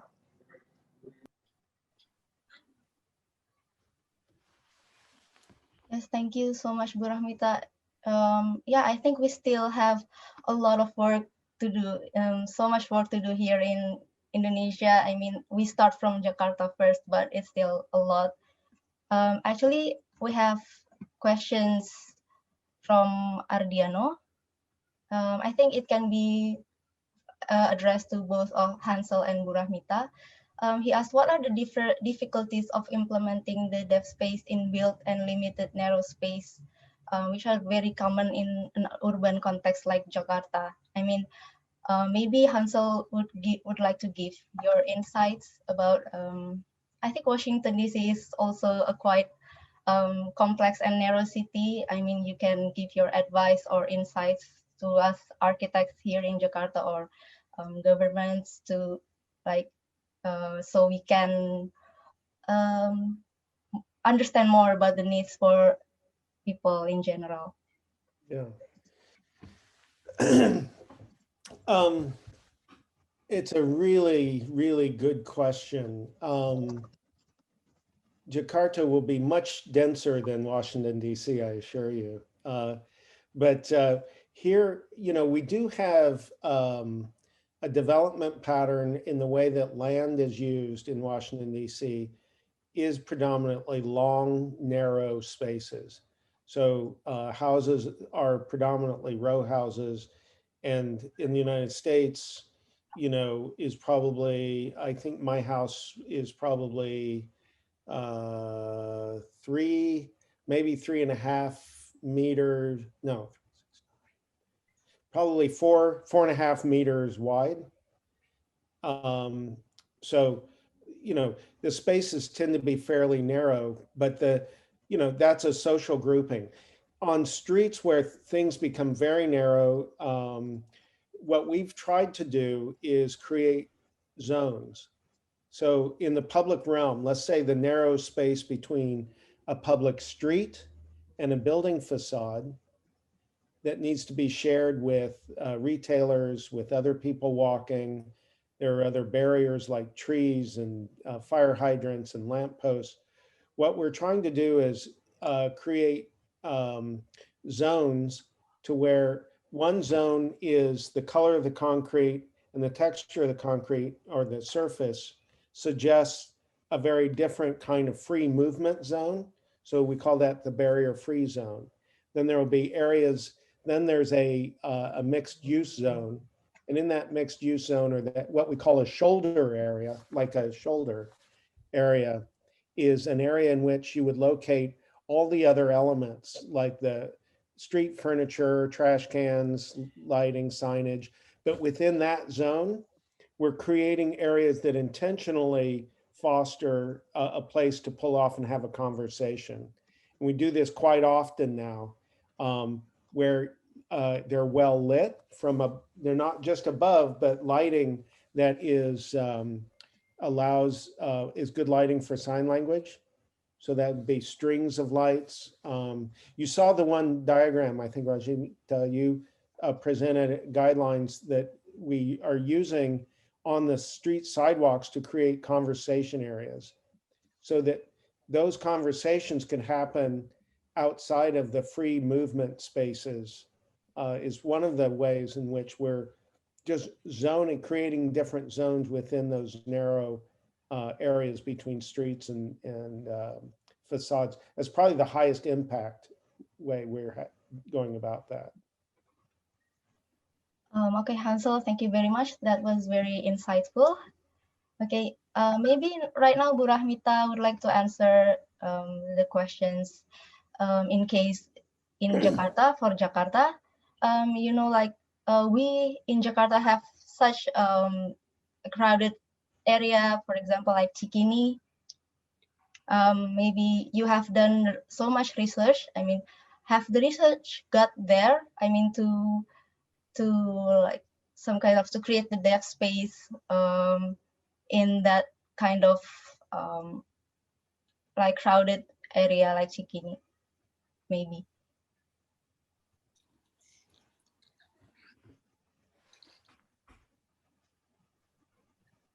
Oke, untuk area yang padat, Biasanya kalau di Jakarta adalah area perkantoran. Dan saya pikir untuk bisa mengurangi jumlah orangnya mungkin sangat sulit ya. Contohnya kalau di rumah saya sendiri, sebetulnya bukan rumah saya pribadi, tapi rumah kontrakan. Nah, ada kamar 3x4. Nah, ketika ada tool yang mengobrol, ya kami merasa kesempitan. Akhirnya saya bongkar, tidak perlu pembongkaran yang secara mahal gitu. Lalu ruang makan, ruang tamu, ruang rapat itu dibongkar supaya lebih transparan. Jadi terlihat di masing-masing ruang bisa melihat gitu. Nah, tapi di ruang kerja saya di kampus di Mercu Buana,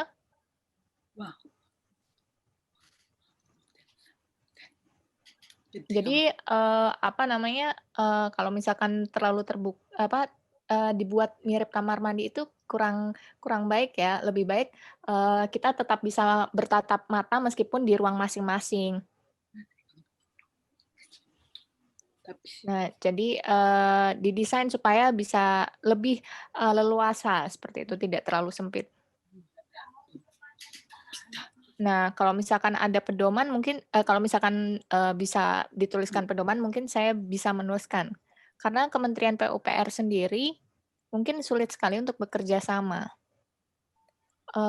Mereka mungkin meragukan kemampuan saya karena saya tuli. Jadi mereka punya asumsinya sendiri mengenai saya. Nah, saya berharap saya bersama teman-teman disabilitas bisa mengadvokasi mengenai kebutuhan kami. Nah, kalau bisa desain universal ini bisa tergabung dengan DeafSpace. Mudah-mudahan ke depannya bisa seperti itu. Saya harap bisa seperti itu dan bisa memperbaiki gedung-gedung di Jakarta. Insya Allah bisa lebih baik begitu. Terima kasih. Okay, thank you, Bu Rahmita. I think that's true, yeah. Like we still have a lot of work, and then you are doing such a great work. And I hope good luck on everything that you've been working on. I hope we will get to there someday.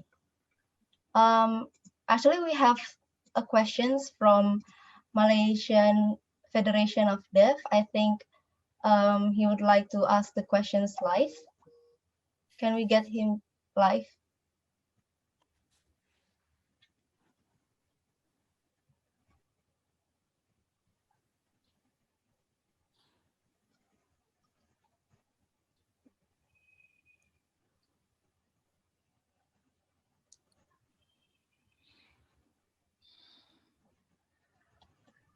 Wait.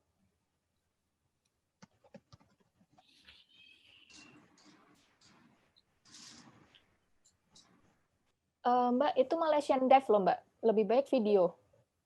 Oh, oke. Okay. Malaysian Deaf. Jadi jangan suara, video.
Oh, oke.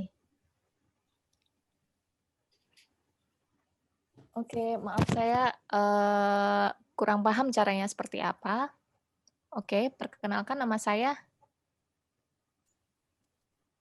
Amin ya udahlah, pokoknya nama saya dari Malaysian Deaf Federation. Sebetulnya pertanyaan saya singkat saja. Nah, ada sebuah universitas yang terbuka untuk umum, nah ini mereka memiliki toilet atau kamar mandi. Tapi ketika tuli masuk ke dalam toilet tersebut, mereka tidak paham ketika ada suara atau misalkan kejadian yang darurat, kebakaran misalkan, mereka tidak paham.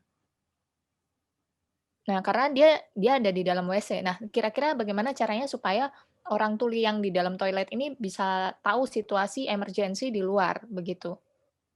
Mungkin ada ide dari para pemateri sekalian atau penjelasan supaya tuli ini bisa mengakses ketika ada situasi darurat, misalkan ada kebakaran atau mungkin gedungnya runtuh, seperti itu. Mungkin apa namanya, WC-nya terbuka mungkin atau seperti apa, bagaimana gitu. Ini menurut saya penting karena di WC ini penting. Lalu pertanyaan kedua,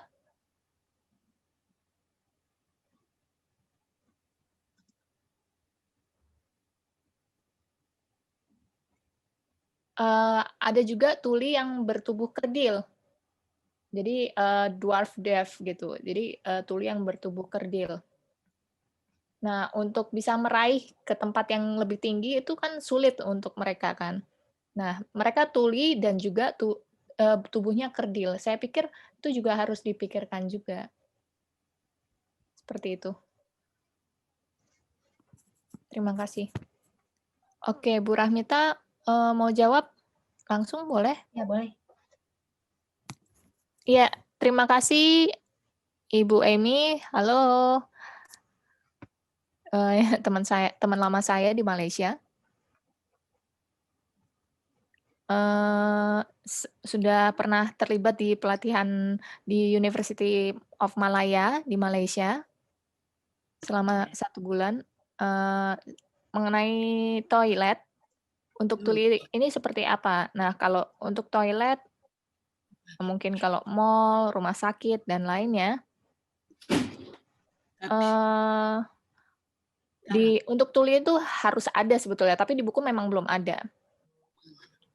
Contohnya kalau misalkan ada kebakaran, mungkin bisa disediakan 3 lampu, merah, kuning, biru. Jadi ketika ada kebakaran, kita bisa melihat, oh ada kebakaran nih. Nah, kalau misalkan warnanya nyala gitu, kita bisa menyelamatkan diri. Nah, kalau tunanetra juga mereka bisa mendengarkan alarmnya kan. Seperti itu. Jadi aksesnya ada 3. Ada lampu, alarm suara, begitu.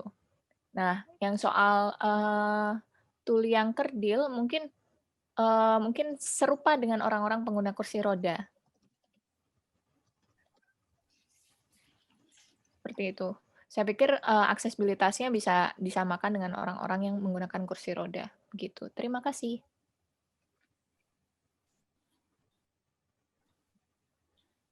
Okay, thank you very much, Bu Rahmita, for your answer. It's already 9 o'clock, so I think we would like to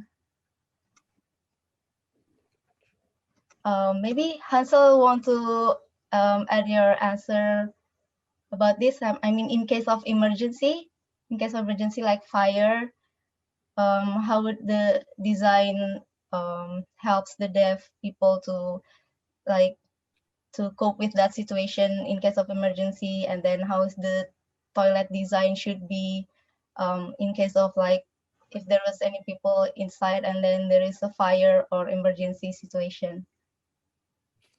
Yeah. How's your experience on that? We have this is an area where technology really has had good advances. We have a system, one system is named MessageNet. And MessageNet is, it's a multimedia system that we use certainly within in the academic environment and within housing environments where for one thing, messages can be sent to your cell phone that can vibrate.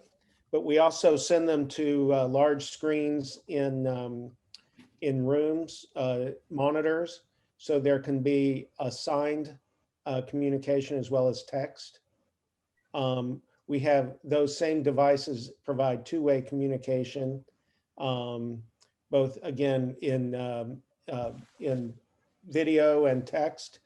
So those help a lot. We also have bed shakers. So those are devices, I'm sure you have them as well, that shake the beds. We will plug those into electric plugs that are wired to the fire alarm. And then of course there are the strobes, which are light strobes and really loud horns. So there's both visual and auditory information. Now, one of the new innovations that I'm really excited to say is you'll be looking in the new next generation of the International Building Code. You'll see that there's new information around two-way emergency communication in elevators. That is visual-based communication. So in the past, it was only auditory. In the future, it will be required to be also include visual communication that's two-way. So that allows you to communicate and explain what's going on in the elevator cab, as well as see either a signed communication or text communication. Well, okay, thank you so much for your answer.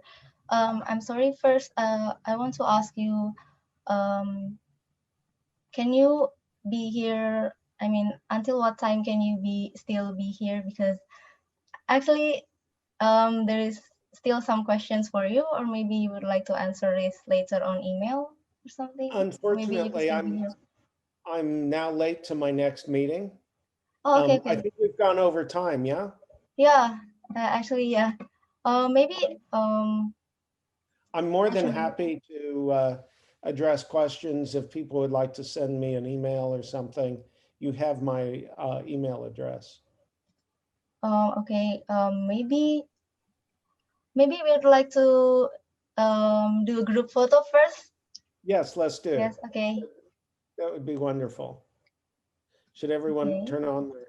Yeah, I think everyone should turn on the camera.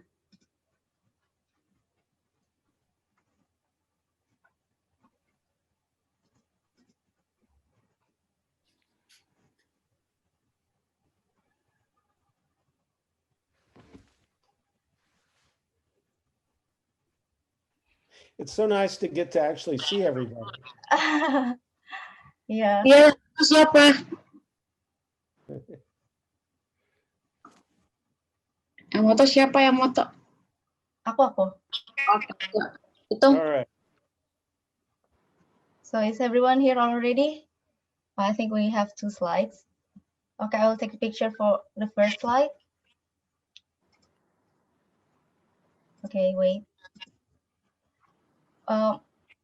1, 2, 3. Yeah.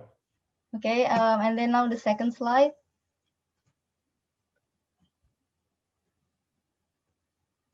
One, 2, 3. Okay.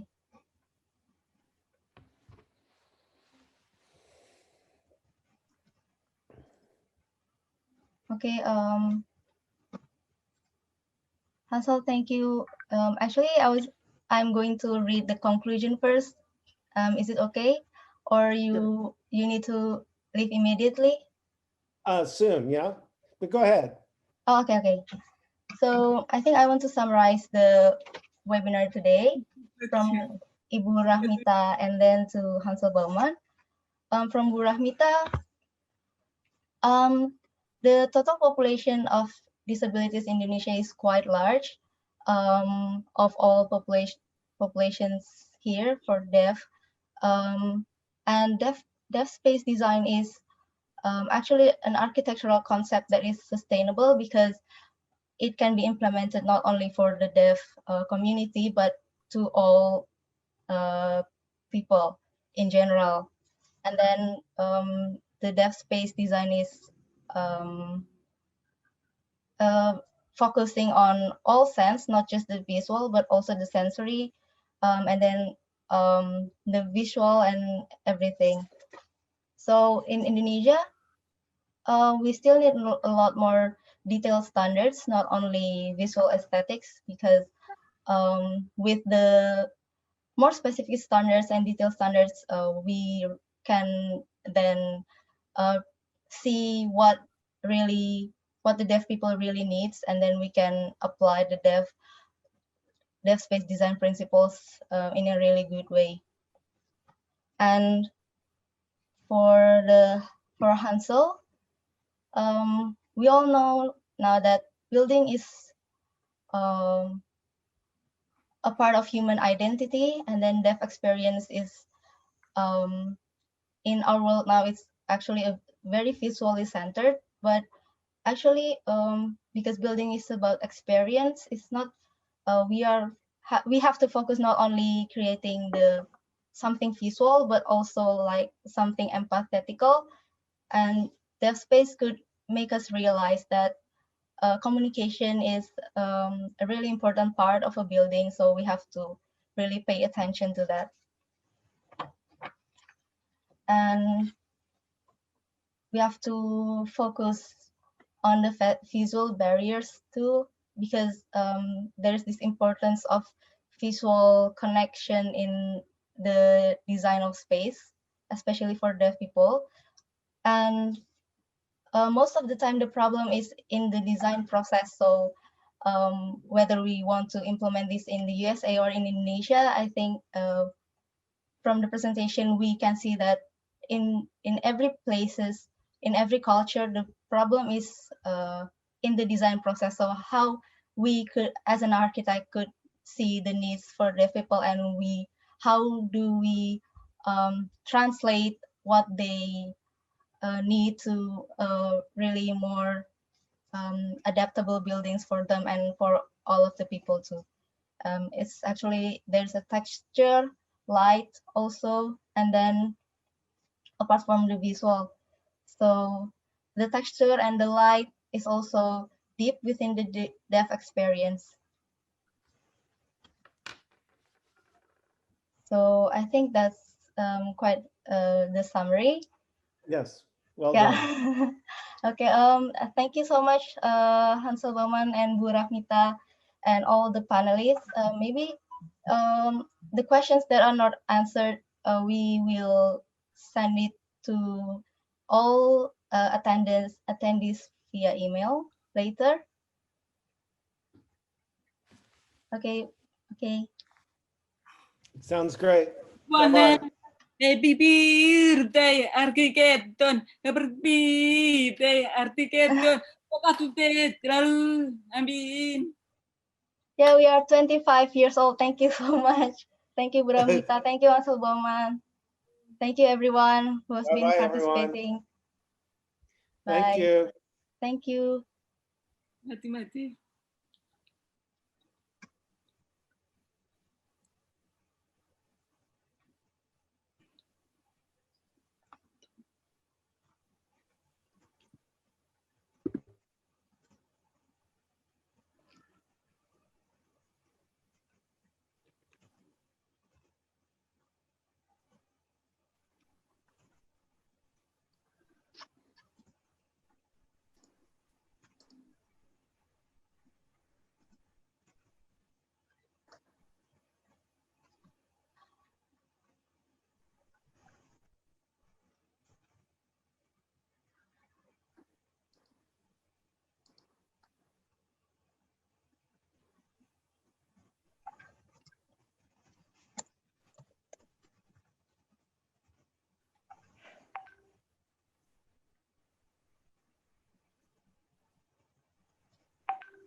Hai Kim, thank you ya. Iya. Keren, bagus-bagus, benar-benar membuka membuka wawasan. Thank you so much untuk semuanya. Halo Kimi, apa kabar Kim? Hey, apa kabar Moncu? Lama Jauh-jauh kita nggak loh. ketemu ya. Iya, kabarin kalau kesini lagi ya. Iyalah, pasti. Benar ya. Sama Kim dilarang saling mendahului ya. Iya. Saya ngalah aja deh, saya ngalah. Kita Kembaran. nggak ada penutupnya. Nov. Oh iya, penutupnya apa nih? Sukses Video ya. aja kali. Video. Selamat ulang tahun. Terima kasih. Selamat ulang tahun Arkitekton 5. Mungkin itu aja penutupnya ya. Oke. Selamat ulang tahun. Terima kasih, Pak. Ulang tahunnya masih awal tahun depan. Ulang tahun kan Januari nanti kan. Terutama buat Mas Moncus, mengingatkan saya tentang profesornya Michael the Fox dalam film Back the Future. Oke. Salam buat semuanya. Ya. Oke. Thank Oke. you. Selamat ya. Hey, Makasih Kim. Hendra. Yuk. Jai. Hey. Gue mau ngasih masukan presentasi kemarin, tapi nanti Japri aja ya. Yang anak Oh, ya? kemarin itu. Wah, lu datang juga. Enggak, gue lihat aja. Oh, minggu depan ada lagi Kim. Ada lagi. Datang ya Kim ya. Aduh, jangan sebut Kim keras-kerasnya, ada 2 Kim. Oh iya, ada 2 Kim. Yang satu Kim McDonald. Beda. Oke. Satu Kim yang kalem, satu Kim yang ceriwis. Cerewet, iya itu tuh. Iya itu tuh, yang latar belakangnya hijau tuh. Rajin nih Pak Kimi datang. Nanti tanggal 30 Pak. Ada lagi Pak. Oke. Ingetin lagi di grup ya. Oh yang simpul. Ya, sama linknya juga. Kalau linknya nih urusannya si orang Melbourne. Oke. Lagi bagi tugas. Oh itu sih udah pasti beres dong kalau gitu. Oke Pak. Oke, pamit semua ya. Oke, Thank you. Terima kasih banyak. Thank you. Sampai minggu sehat. depan Kim. Oke, sehat-sehat ya. Oke. Udah, kita end ya. Yuk. Oke, thank you semua. Bye. Sama-sama. Thank you, Cu. Thank you. Yuk, Icik.